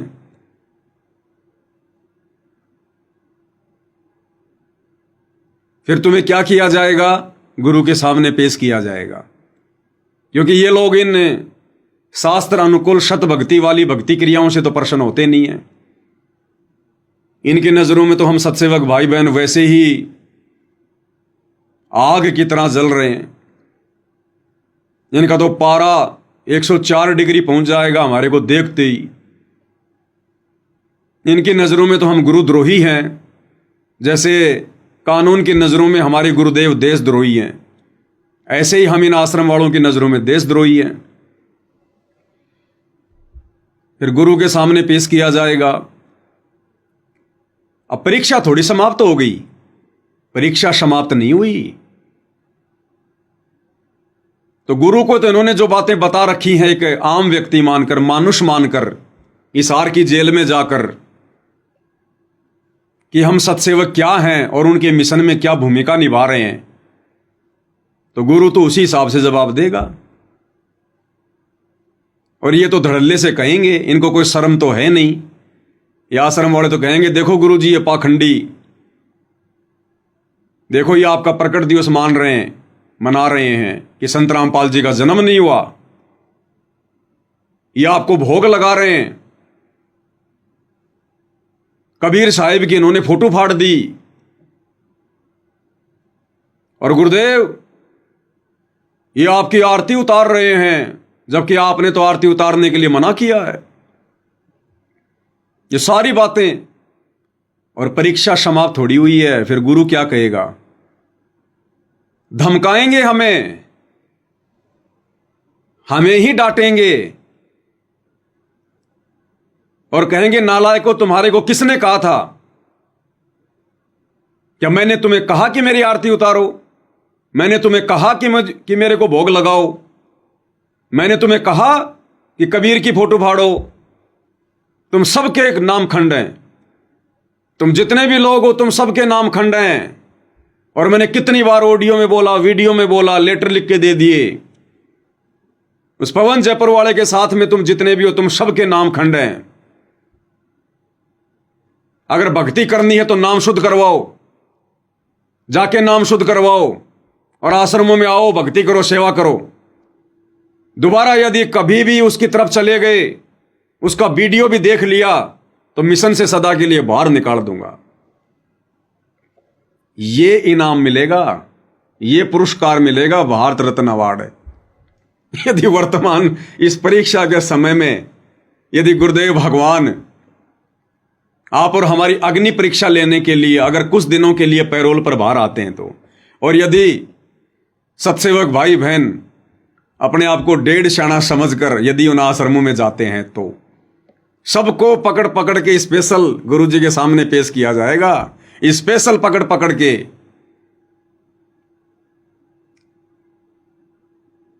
क्योंकि तुरंत पहचान में आ जाओगे तुम, तुरंत पहचान में। तुम वो वहां कर ही नहीं सकते जो वो आश्रम वाले कर रहे हैं। तो तुम्हारी भक्ति क्रिया देखकर तुम खड़े होकर आरती करोगे, बाकी लोग नीचे बैठकर करेंगे। तुम दंडोत करोगे विधि विधान से 8 अंगों सहित, और वो पड़ेंगे ऐसे जैसे भैंस गिरती है चारे के ऊपर। जैसे कोई भूखी भैंस होती है, उसको हरा हरा चारा दिख जाए, वो तुरंत मुंह मारती है, तुरंत टूट के पड़ती है। तो ये लोग तो ऐसे पड़ेंगे टूट के। ये ना कोई मंत्र जाप करते, ना कोई समर साहिब रत्न उजागर बोलते, कुछ नहीं बोलते।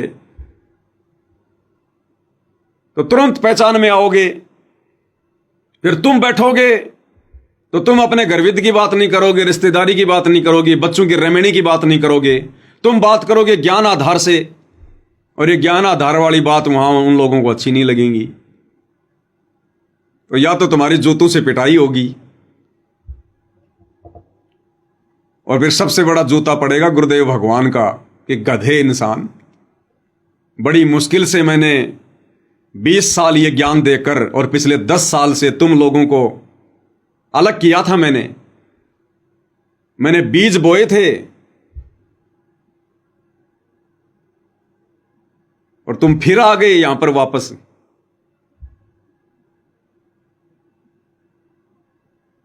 फिर क्या जवाब दोगे भाई? तो भाई और बहनों, दास का तो यही मत है कि जब तक गुरुदेव भगवान इस परीक्षा को नहीं समेटेंगे, अपनी लीला को पूरी तरह से नहीं समेटेंगे, और जिस दिन ये परीक्षा समाप्त होगी, और ये समाप्त कब होगी? जिस दिन गुरुदेव बाइज्जत परमानेंट बाहर आएंगे, और जिस दिन गुरुदेव बाइज्जत परमानेंट बाहर आएंगे, उस दिन भाई और बहनों संगत में ये नौबत ही नहीं रहेगी कौन सही कौन गलत। ये दूध का दूध और पानी का पानी परमात्मा अपने परमानेंट बाहर आने से पहले ही कर देंगे। जो भक्ति करने वाले होंगे वो सीधे हो जाएंगे, चाहे वो गुरु जी का परिवार हो, चाहे कोऑर्डिनेटर हो, चाहे कोई जी हो। अगर भक्ति नहीं करना चाहेंगे, बकवाद ही करेंगे, तो ऐसे जाएंगे जैसे गधे के सिर से सींग जाते हैं। और अगर भक्ति करना चाहेंगे तो ये लोग अपनी तमाम गलतियों को मानते हुए और ये सरेंडर हो जाएंगे, सरेंडर कि हां, अगर गुरु को प्रसन्न करना है, परमात्मा प्राप्ति करनी है, मोक्ष करवाना है, तो हमने सत्सेवकों की तरह भक्ति करनी पड़ेगी। सत्सेवकों के साथ मिलकर भक्ति मार्ग पर चलना पड़ेगा। तो उस समय भाइयों और बहनों ये नौबती नहीं रहेगी। फिर चाहे गुरु जी इन आश्रमों में आओ, चाहे गुरु जी जगन्नाथ के मंदिर में जाओ, वहां फिर सभी जाएंगे परमात्मा के बच्चे। उस समय सभी लोग इसी विधि से भक्ति कर रहे होंगे जैसे आज आप और हम कर रहे हैं, अपने घर पर परमेश्वर को विराजमान मानकर। कोई विरोधाभास नहीं होगा, कोई रोकने टोकने वाला नहीं होगा, कोई आश्रम वाला या कोई भी विशेष नहीं होगा, कोई कोऑर्डिनेटर नहीं होगा। उस समय केवल वही भगत होंगे जिनको परमात्मा चाहिए, जिनको भगवान चाहिए। और परमात्मा चाहने वाली आत्मा किसी की तरफ उंगली भी नहीं कर सकती, उंगली भी। उसको पता है कि भाई जो जैसा करेगा अपना पाएगा, हमने तो अपना मोक्ष करवाना है, भक्ति करनी है। और क्या गलत कर रहे हैं ये साथ संगत वाले? अरे यही तो है भक्ति जो हमने करनी चाहिए थी, लेकिन हम बकवाद करते रहे। तो उस समय ये झगड़ा, ये फसाद, ये मनमुटाव, ये विचारधारा अलग अलग रहेगी नहीं। सबका इष्ट एक ही होगा, सतगुरु रामपाल जी। सबके मन एक जैसे होंगे, सबके विचार रीति रिवाज एक जैसे होंगे। उस समय जाएंगे, उस समय जाएंगे अपने परमेश्वर के दर्शन करने के लिए। उस समय जाएंगे परमेश्वर का आशीर्वाद लेने के लिए। और उस दिन से ये पूरा संसार, ये पूरी दुनिया अपने परमेश्वर को, अपने भगवान को, सतगुरु रामपाल जी को विशेष सिंहासन पर विराजमान करके और परमेश्वर की 5 दीपक वाली आरती के साथ में आरती उतारी जाएगी। परमेश्वर रामपाल जी को परमेश्वर मानकर गीता अध्याय 3 श्लोक 13 के अनुसार उस जगह पर भोग लगाया जाएगा। सबकी आत्मा गदगद होगी, सबकी आंखों में आंसू होंगे, पानी बह रहा होगा, और परमेश्वर अति प्रसन्न होंगे, अति प्रसन्न कि आज काल पराजित हो गया। असल में आज काल पराजित हुआ है, आज काल हार गया। आज से पहले वो मुझे चिढ़ाया करता था कि मनवा ले भगवान अपने आप को, कागज को भगवान मनवा दूंगा लेकिन तेरे को भगवान नहीं मानने दूंगा, पत्थरों की आरती उतरवा दूंगा लेकिन तेरी आरती नहीं उतरने दूंगा। तो अब तक तो वो काल परमेश्वर को चिढ़ा रहा है और परमेश्वर उसकी सुन रहे हैं, चुप हैं संगत की नादानी के कारण। और जब वो समय आएगा, उस समय जब पूरी दुनिया इन्हें परमेश्वर मानकर इस विधि से इनकी पूजा करेगी, जैसे आज सत्सेवक भाई बहन घर घर में कर रहे हैं, और 8 सितंबर को घर घर में पूजा होगी, उस दिन वो काल दूर खड़ा होकर आंखों से आंसू बहाएगा। और उस दिन परमेश्वर प्रसन्न होंगे। परमेश्वर कि देख ले भाई, तू क्या कह रहा था, क्या हो गया, अब बोल। तो वो दिन भाई और बहनों हम सत्सेवकों का और हमारे सच्चे परमेश्वर रामपाल जी का सच्चा मिलन होगा, सच्चा मिलन।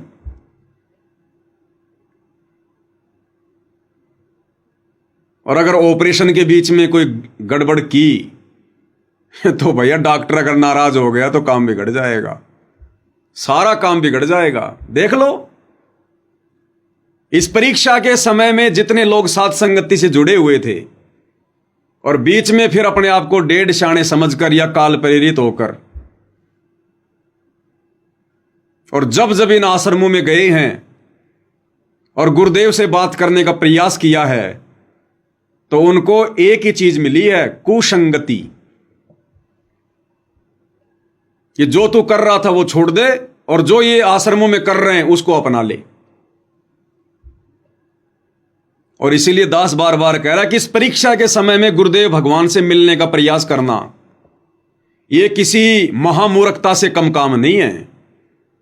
भगत की सबसे बड़ी मूर्खता होगी इस परीक्षा के समय में गुरुदेव से मिलना।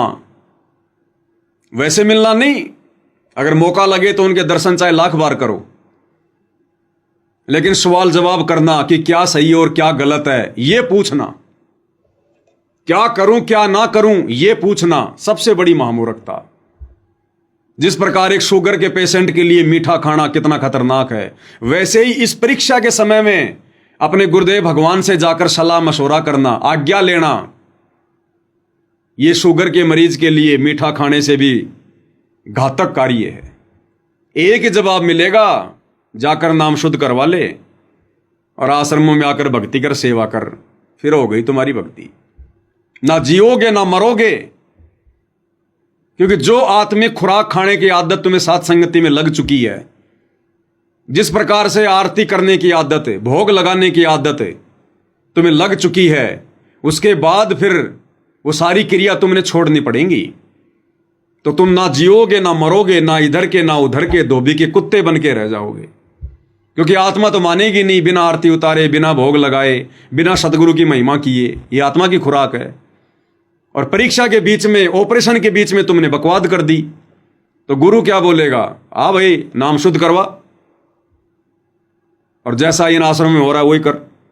फिर क्या करोगे? तुम थाली भी हाथ में नहीं पकड़ सकते, क्योंकि फिर गुरु का वचन हो गया कि ना आरती उतारनी है, मतलब सात संगति में नहीं जाना।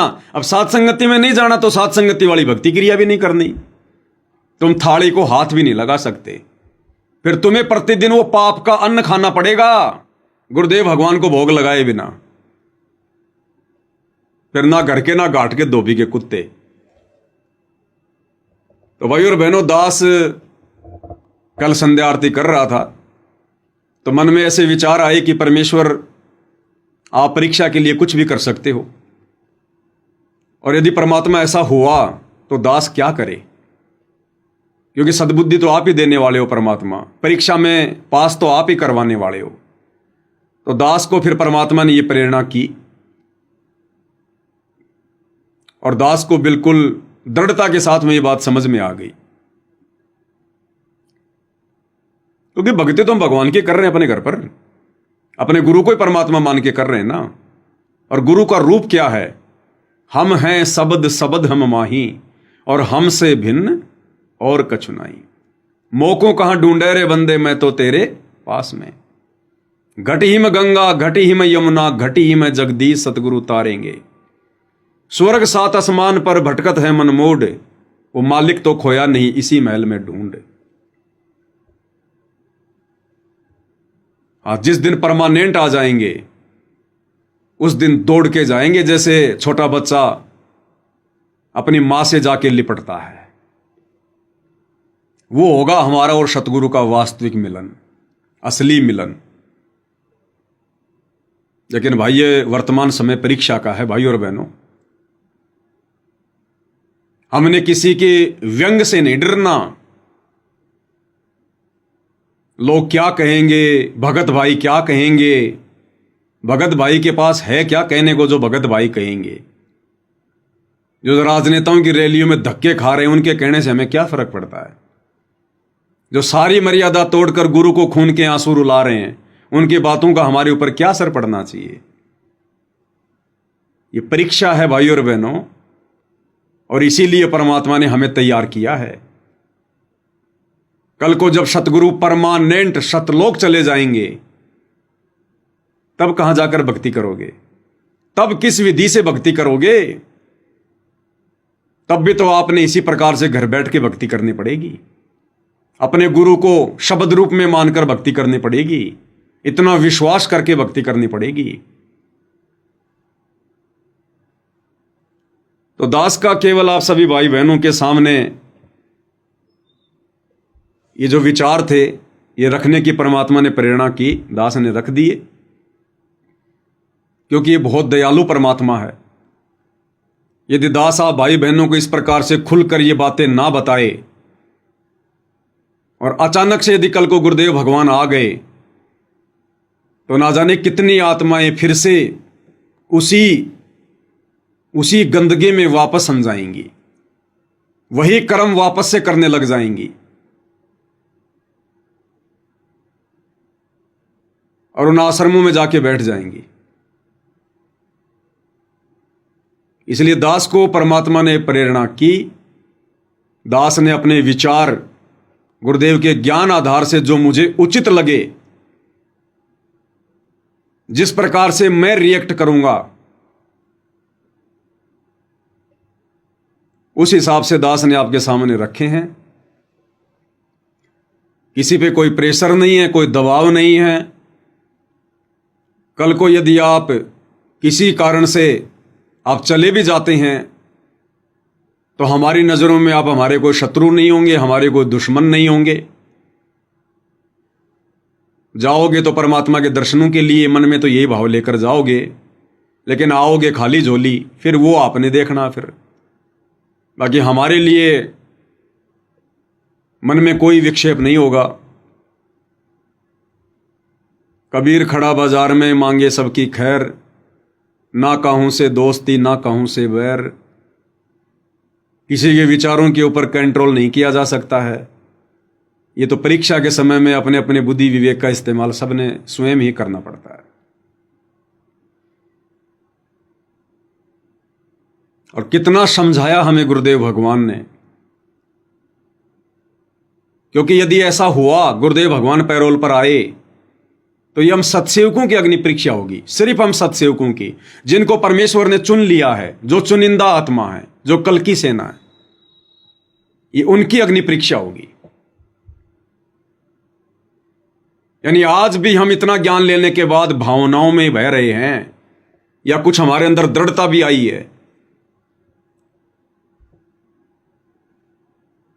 क्योंकि विशेष संदेशों में गुरुदेव भगवान ने हमें यही तो दृढ़ता प्रदान की है। हमें ऐसी ऐसी बातें बताकर, ऐसे ऐसे उदाहरण देकर परमात्मा ने हमारे विश्वास को तो ही मजबूत किया है। इस संदेश में गुरुदेव भगवान ने किस प्रकार से हमें आदेशित किया है, निर्देशित किया है, किस प्रकार से हमारे विश्वास को बढ़ाया है कि वह शब्द स्वरूपी परमात्मा पूज्य गुरुदेव भगवान सतगुरु रामपाल जी, बरवाला कांड के बाद हम सत्सेवक भाई बहनों ने जिस प्रकार से शास्त्र अनुकूल शत भक्ति करने का निर्णय लिया है घर बैठकर गुरुदेव की गैर हाजिरी में, वो कितना सही है और किस कदर परमेश्वर आप और हमारे साथ में रहे हैं। तो क्या आगे नहीं रहेंगे? और क्या कहा परमेश्वर ने विशेष संदेश नंबर 7 में? विशेष संदेश नंबर 7 18 मिनट से शुरू। इसमें परमेश्वर कह रहे हैं कि विश्वास करो, दास आपके साथ रहेगा। 8 साल से कुछ नहीं हुआ, आगे भी बहुत अच्छा होगा। अभी विशेष संदेश विशेष आत्माओं के लिए आए हैं, इन आश्रम वालों के लिए नहीं आए। ये तो एक भी संदेश को ढंग से नहीं समझ पाए, एक भी संदेश को। जब ये गुरु को नहीं समझ पाए अभी तक कि गुरु कौन है, और उस दाढ़ी मूंछ वाली कबीर की नकली फोटो को परमात्मा मान के पूज रहे हैं, तो जो लोग अपने गुरु को अच्छे से नहीं समझ पाए, वो गुरु के संदेशों को कहां से समझेंगे? तो ये विशेष संदेश परमेश्वर ने अपनी विशेष सत्सेवक आत्माओं के लिए भेजे थे, और हमारे लिए कह रहे हैं परमात्मा इस विशेष संदेश नंबर 7 में कि विश्वास करना, दास तुम्हारे साथ में है।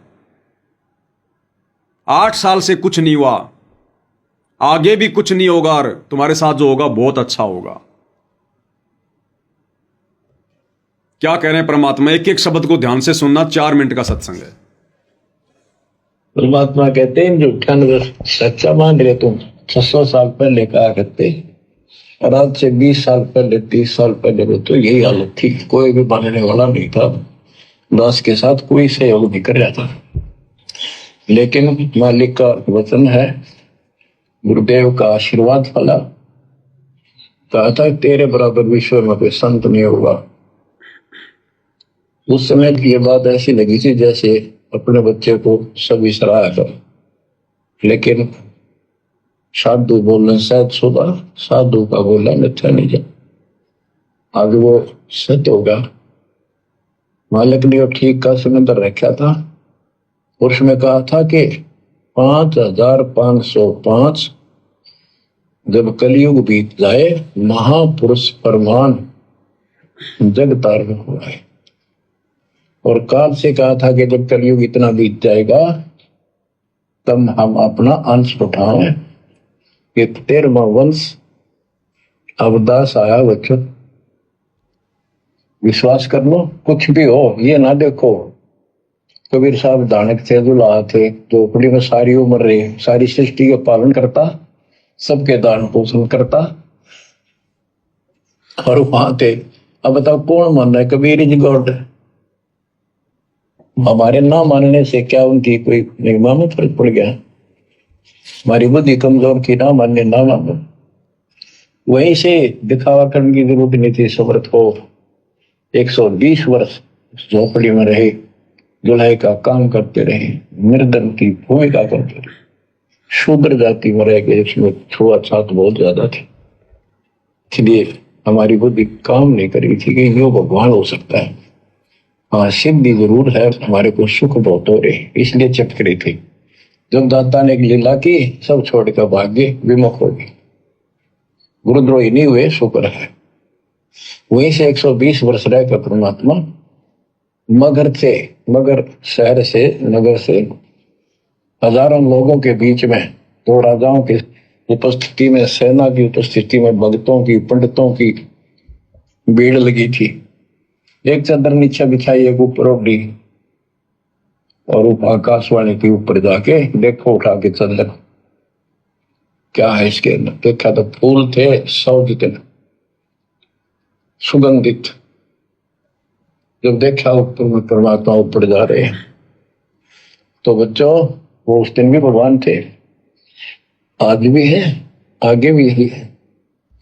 अब आगे का जो संदेशा है वो आप और हम सभी सत्सेवक भाई बहनों के लिए, हम सभी सत्सेवक भाई बहनों के लिए। लोग कहते थे, भगत कहते थे कि हमारे गुरु जी ने ये कर दिया, भगवान है। कहते थे भगवान, लेकिन दिल में जगह नहीं थी। दूसरे जगत के लोग कह देते थे शायद भगवान है, ये तो शूद्र है, अनपढ़ है, वेद ग्रंथ भी ना जानता, वेद के शास्त्रों के बारे में कुछ ज्ञान नहीं इसको, ऐसा ही भगवान है। इसी निर्धनता में क्यों टाइम पास कर रहे हैं, अपना महल 1 सेकंड में बढ़ा सकता, भगवान तो धन भर दे।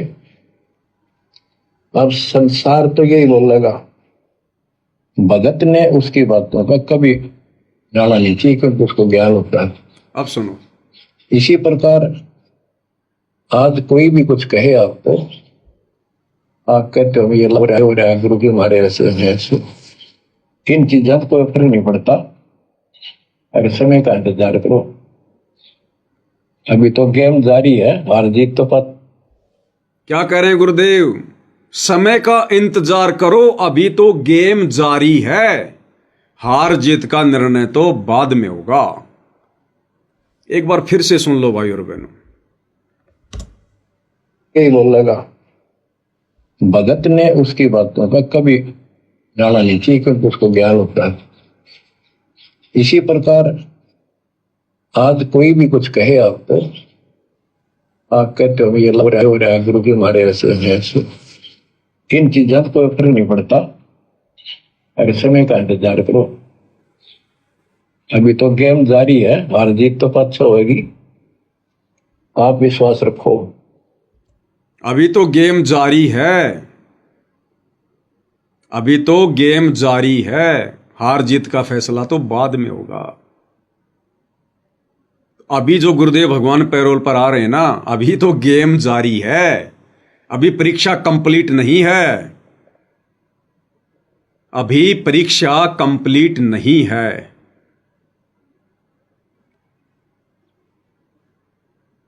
अभी तो बहुत कुछ होना बाकी है भाई और बहनों। आगे क्या कह रहे हैं परमात्मा कि विश्वास रखना, दास आपके साथ है। पिछले 8 साल से था, कुछ नहीं हुआ और आगे भी कुछ नहीं होगा और बहुत अच्छा होगा, और जो होगा बहुत ही अच्छा होगा। विश्वास का एक और आपके लिए पॉइंट है। कहां से क्या हो रहा है, हो सकता है ये ज्यादा समय नहीं रहा करे, क्योंकि ये अनहोनी है। कभी भूतो ना बहुस्ती, वह होगा, ऐसा हो ही नहीं सकता। लेकिन दास आपके साथ रहेगा। पहले भी था 8 साल, कोई बात नहीं हुई। बताओ किसी को कोई कमी रही हो तो किसी बात। ये तो इसलिए कि आपको फिर प्रेरित करना था कि आपका दिल ना टूट जाए। आप समझ लेना जो हो रहा है परमात्मा की कृपा से हो रहा है। आगे जो होगा उसकी रजा से होगा, और जो होगा तो अच्छा होगा, बहुत ही अच्छा होगा। दास को अपने साथ समझना, विश्वास रखना, और वो क्यों सुनो उस मालिक की महिमा। क्या कह रहे हैं गुरुदेव भगवान? दास को अपने साथ में समझना। और पिछले 8 साल से दास आपके साथ था। बताओ किसी का कुछ हुआ हो तो? जबकि पिछले 8 वर्षों में आश्रम में तो कहर टूट गए, कहर। पिछले 8 वर्षों में कोरोना आया और हजारों भक्तों की अकाल मृत्यु हुई। कितने लोग इन आश्रमों में आते जाते समय मरे, कितने लोग इन आश्रमों के निर्माण कार्य के समय सेवा करते करते मरे। टैंक में जहरीली गैस से मर रहे भगत, आश्रम में सेवा करते करते। ट्रैक्टर की ट्रॉली के नीचे दब के भगत मर रहे हैं सेवा करते करते। तो ये किसके लिए कह रहे हैं परमात्मा कि पिछले 8 साल से दास तुम्हारे साथ था? बताओ किसी के साथ कुछ हुआ हो तो? सत्सेवकों का बता दो अगर एक का भी नाखून उतरा हो तो। ये हम सत्सेवकों के लिए कह रहे हैं परमात्मा, इन आश्रम वालों के लिए नहीं कह रहे कि दास तुम्हारे साथ था 8 वर्षों से। अरे भगवान जिसके साथ रहेगा उसको कभी दुर्बुद्धि आ सकती है क्या? भाई और बहनों, ये विशेष संदेश है, ये हमने इनका निष्कर्ष निकालना पड़ेगा। गुरुदेव कह रहे कि पिछले 8 वर्षों से दास आपके साथ था। यानी गुरुजी अगर भगत के साथ थे, अगर भगत के साथ भगवान हो जाएगा तो क्या भगत को राजनीतियां करने वाली दुर्बुद्धि आएगी? क्या भगत आन उपासना करने के लिए अयोध्या में जाएगा भंडारा लगाने? क्या भगत परशुराम की जयंती पर आन उपासना में जाएगा? क्या अपने आश्रमों में कबीर जी का प्रकट दिवस छोड़कर सिरसा की अनाज मंडी में नकली कबीर पंथियों के यहां कबीर जी की जयंती मनाने जाएगा? अगर भगवान साथ है तो, अगर गुरु साथ है तो क्या भगत को दुर्बुद्धि आएगी? गुंडों की सीबीआई जांच का समर्थन करेगा? आरक्षण में जाके बैठेगा? बिरानी आग में जलेगा? करोड़ों रुपया अपने दान का बर्बाद करेगा कुपात्रों को देकर? अगर भगवान साथ है तो किसके साथ है भगवान? ये संकेत परमात्मा किसके लिए कर रहे हैं? अपने सत्सेवक बच्चों के लिए कि दास पिछले 8 वर्षों से तुम्हारे साथ था और आगे भी रहेगा। बता दो अगर किसी का कुछ बिगड़ा है तो। और जो हो रहा है बहुत अच्छा हो रहा है, जो होगा वो भी अच्छा होगा और बहुत अच्छा होगा सत्सेवकों के साथ। इनकी तो काल ने घिस निकाल रखी है आश्रम वालों की, तो इनके साथ क्या अच्छा होगा? इनका तो जितना बुरा होना था हो चुका है, जितनी मर्यादाएं टूटनी थी टूट चुकी हैं। इनकी तो केवल बैटरी चल रही है, कब तक चलेगी अब वो परमात्मा जाने। ये विशेष संदेश है भाई और बहनों, विशेष संदेश। एक तीर से परमात्मा अनेकों शिकार करते हैं। अब दोबारा सुनो, अब समझ में आएगा पूरा मामला। जी, जब कोई फर्क नहीं पड़ता, अगर समय का इंतजार करो। अभी तो गेम जारी है, हार जीत तो पाछा होगी। आप विश्वास रखो। और ये विश्वास का एक और आपके लिए पॉइंट है, कहाँ से क्या हो जाए। हो सकता है ये ज्यादा समय नहीं रहा करे, क्योंकि ये अनहोनी है, कभी भूतो ना भोजती, भयान होगा ऐसा हो ही नहीं सकता। लेकिन दास आपके साथ रहेगा, पहले भी था, 8 साल कोई बात नहीं हुई। बताओ किसी को कोई कमी रही है तो किसी बात। ये तो इसलिए कि आपको फिर प्रेरित करना था कि आपका दिल ना टूट जाए। ये तो इसलिए कि आपको फिर से प्रेरित करना था, कहीं आपका दिल ना टूट जाए। क्या? ये विशेष संदेश भेजकर कि बच्चों ये जो विशेष संदेश आ रहे हैं ना, ये तो इसलिए कि आपको प्रेरित करना था, कहीं आपका दिल ना टूट जाए। किसका? सत्सेवकों का। क्यों? क्योंकि ना तो हम इन आश्रमों में जा रहे, ना हम इन नामदान सेंटरों पे जा रहे, ना हम इन कोऑर्डिनेटरों के झूठे आदेशों पे चलते, ना हम गुरुजी के परिवार के कुकर्मों में कोई सहयोग करते, ना हम इनको पात्रों को आश्रमों में जाकर नामदान सेंटरों पे जाकर ज्योति पाठ और दान का पैसा देते, ना हम इनके मनमाने आचरणों में शामिल होते। और उल्टा इन्होंने हमें गुरुद्रोही घोषित करवा रखा। तो गुरुजी हमें कह रहे हैं, सत्सेवकों को कह रहे हैं कि ये तो इसलिए कि आप लोगों को प्रेरित करना था, कहीं आपका दिल ना टूट जाए। अरे बाकी संगत तो आश्रम में जा रही है, सारे कुकर्म कर रही है, मौज मस्ती कर रही है, हर आदेश पे चल रही है, कुपात्रों के साथ मिलकर सब कुछ मनमाना आचरण कर रही है, मर्यादा तोड़ रही है। उनके लिए नहीं, ये विशेष संदेश गुरुदेव भगवान ने हम सत्सेवकों को एक नई जिंदगी, एक नई हिम्मत देने के लिए भेजे हैं, सत्सेवकों के लिए। और कौन निकाल पाया निष्कर्ष? केवल सत्सेवक है। और नई हिम्मत मिली किसको? केवल सत्सेवकों को। अरे बाकी इन लोगों के पास में तो ये विशेष संदेश से पहले हिसार जेल से लेटर आ रहे थे, गुरुजी की ऑडियो आ रही थी, वीडियो आ रहे थे। इनके लिए नहीं कह रहे परमात्मा। ज्ञानी भक्तों के लिए परमात्मा ज्ञान की बातें भेजेगा। तो ये विशेष संदेश, ज्ञानवर्धक संदेश हम सत्सेवकों के लिए परमात्मा ने भेजे हैं। तो गुरुदेव कह रही है, दास तुम्हारे साथ में था 8 साल से, बताओ किसी कुछ हुआ हो तो, और आगे भी साथ रहेगा। अगर हम भी इसी प्रकार से मर्यादा में रहकर गुरु को परमात्मा मानकर घर को आश्रम बनाकर भक्ति करते रहेंगे तो परमात्मा पहले की तरह साथ में रहेगा। और जो जो हमारी भक्ति बढ़ेगी त्यों त्यों परमात्मा और नजदीक आएगा, हमारे संकटों का निवारण होगा, संघर्ष हमारा डाउन होता चला जाएगा, हमें दृढ़ विश्वास हो जाएगा। तो क्या कह रहे हैं परमेश्वर? बताओ किसी को कोई कमी रही है तो किसी बात। ये तो इसलिए कि आपको फिर प्रेरित करना था कि आपका दिल ना टूट जाए। आप समझ लेना, जो हो रहा है परमात्मा की कृपा से हो रहा है, आगे जो होगा उसकी रजा से होगा, और जो होगा तो अच्छा होगा, बहुत ही अच्छा होगा। दास को अपने साथ समझना, जो होगा बहुत ही अच्छा होगा। अब ये विशेष संदेश नंबर 7 आने के बाद तो इन लोगों ने राजनीतियां शुरू कर दी, आश्रम वालों ने। तो क्या बहुत अच्छा हो रहा है? अगर गुरुदेव के इस सत्संग के अनुसार सोचें, अगर ये आश्रम वालों के लिए संकेत है, तो इस विशेष संदेश के आने के बाद तो, क्योंकि 2.5-3 साल हो गई विशेष संदेश को आए हुए, तो इस विशेष संदेश के बाद तो संगत की ना जाने कैसे कैसे मर्यादा तोड़वा दी गई, आन उपासना करवा दी गई, ये अन्नपूर्णा मुहिम चला दी गई, गुरुजी का विधान तोड़ दिया गया।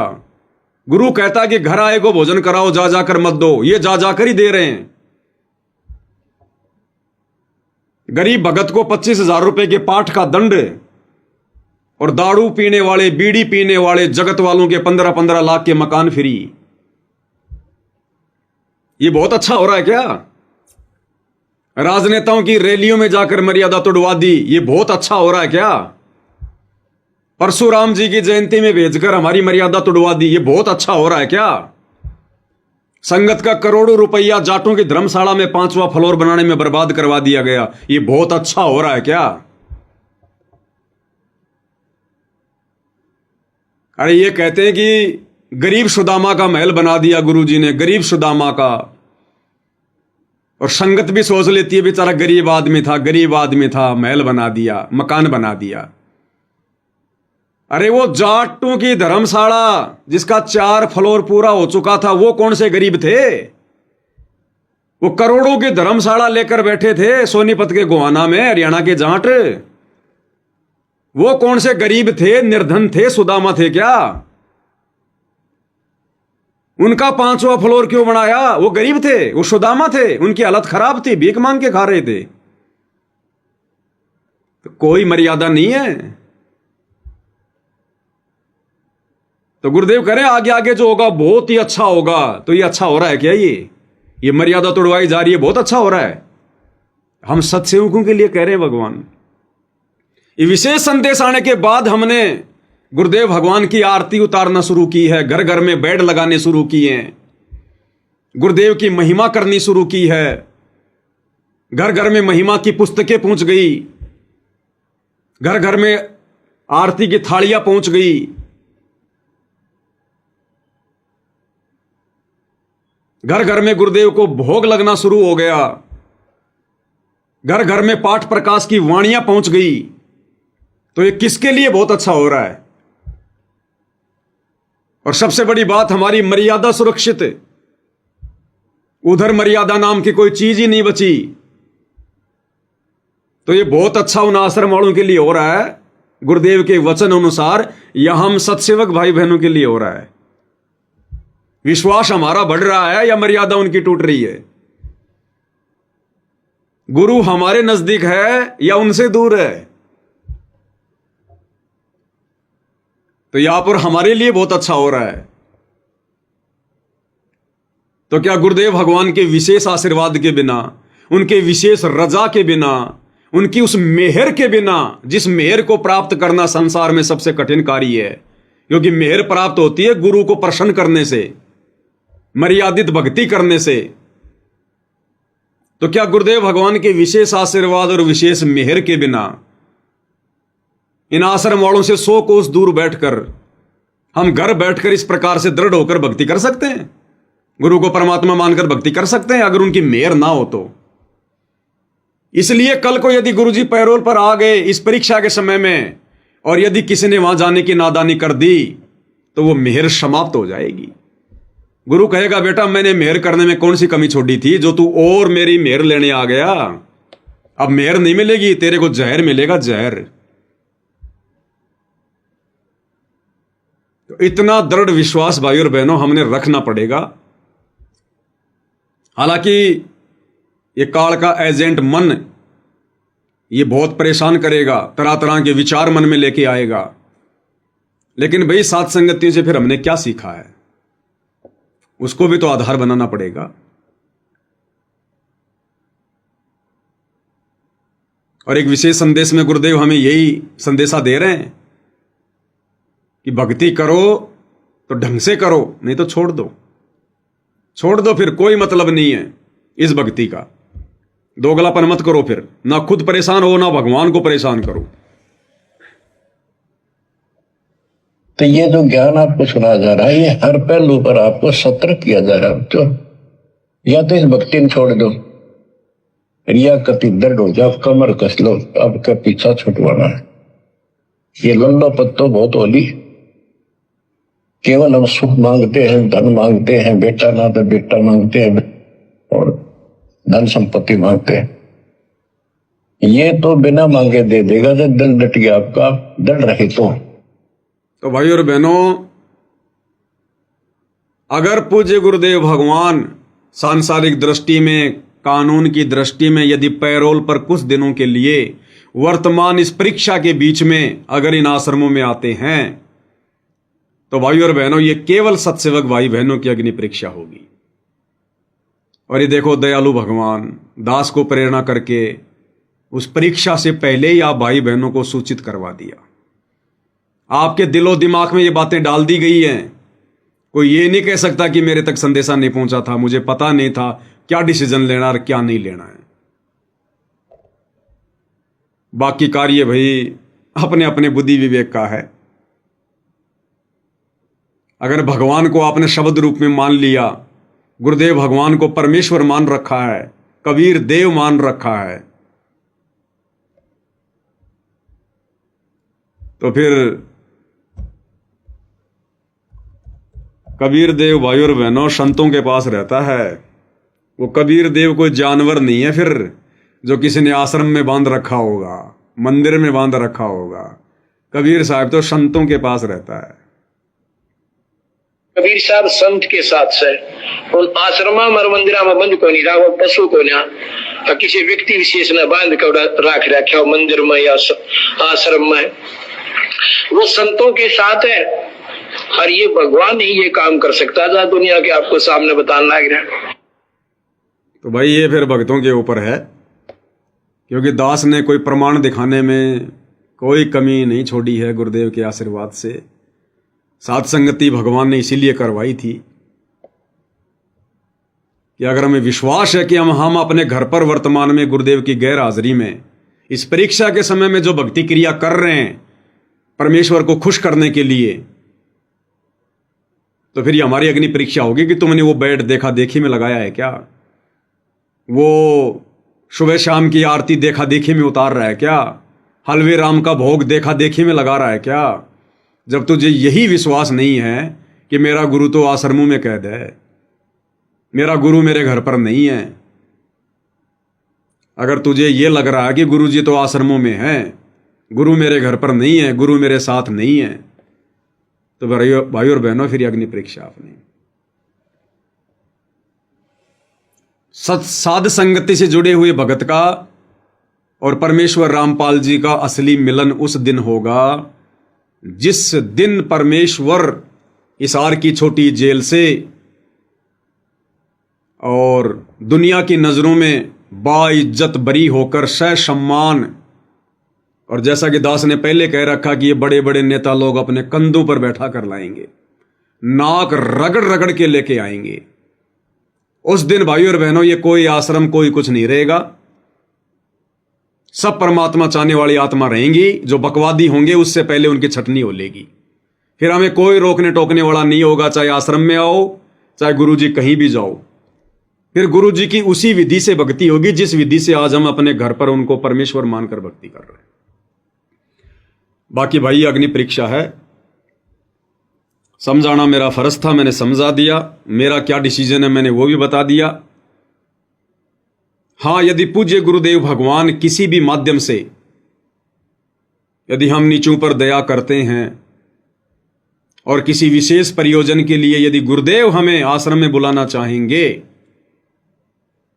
देखो इसमें बहुत सारी बातें हो जाएंगी। कई मूर्ख कहेंगे ये देखो जी अपने आप को क्या समझ रहे हैं, इतने बड़े समझ रहे हैं, ये गुरुजी बुलाएंगे इनको।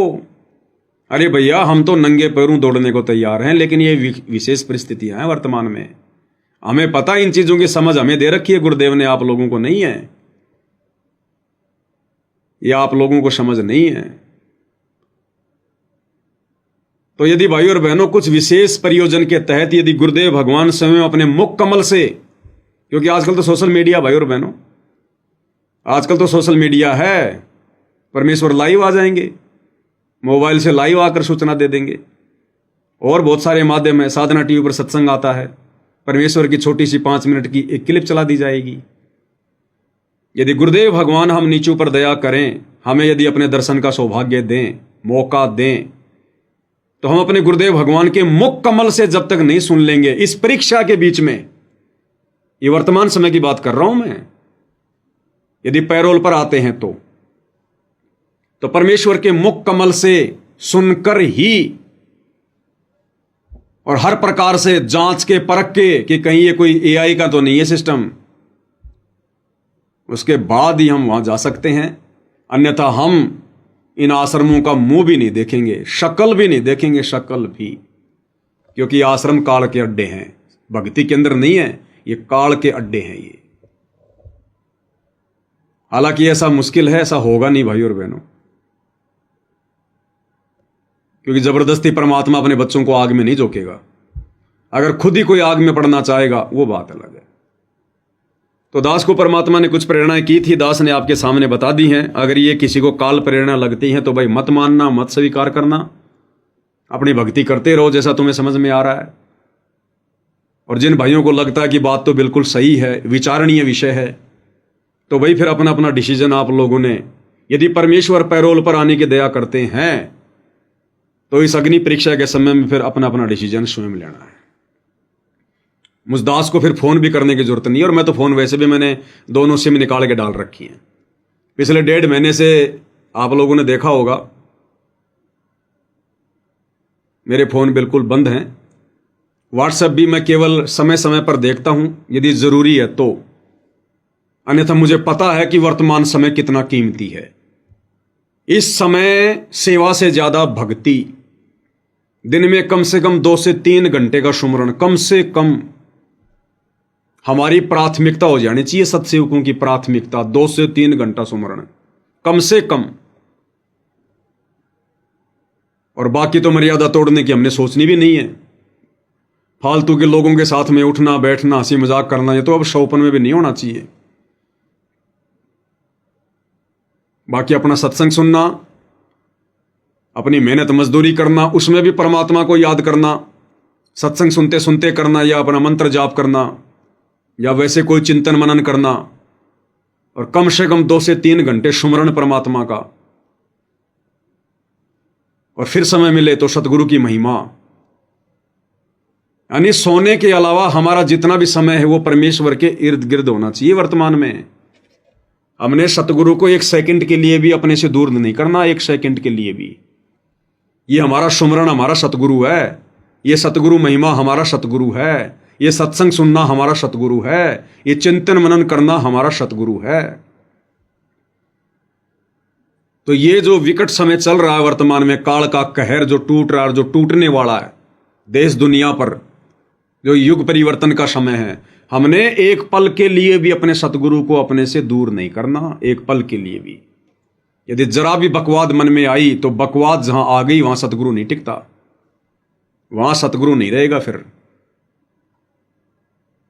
इसलिए दास ज्यादा महत्व वर्तमान में विशेष तौर पर भक्ति को दे रहा है।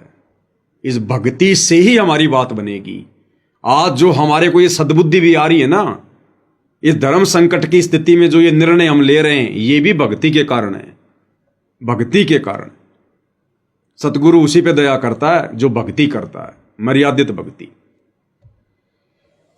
तो असली धन हमारा यही है भाई और बहनों। बाकी तो ये परमात्मा है, ये कोई आश्रमों में कैद नहीं रहता, मंदिरों में कैद नहीं रहता है। परमात्मा कहते पहुंचूंगा क्षण एक में जन अपने के काज। तो हिसार जेल में रहते रहते भी तो परमात्मा पिछले 10 साल से हमारे साथ है। तो जेल से अगर आश्रम में आ जाएंगे तो हमारे साथ नहीं रहेंगे क्या? ये तो हमारे विश्वास की बात है। और जब परमानेंट आ जाएंगे तब हम परमानेंट चले जाएंगे, तब हम भी परमानेंट चले जाएंगे, दौड़ के चले जाएंगे। फिर जैसे भी आदेश होंगे मालिक के, जहां भी जाने के आदेश होंगे, फिर हम नहीं देखेंगे कि ये कौन सा आश्रम है, कौन सा क्या, कुछ नहीं। उस समय केवल हमें सतगुरु दिखाई देगा, सतगुरु। और उस समय फिर कोई रोक टोक, कोई बाधा नहीं होगी किसी प्रकार की।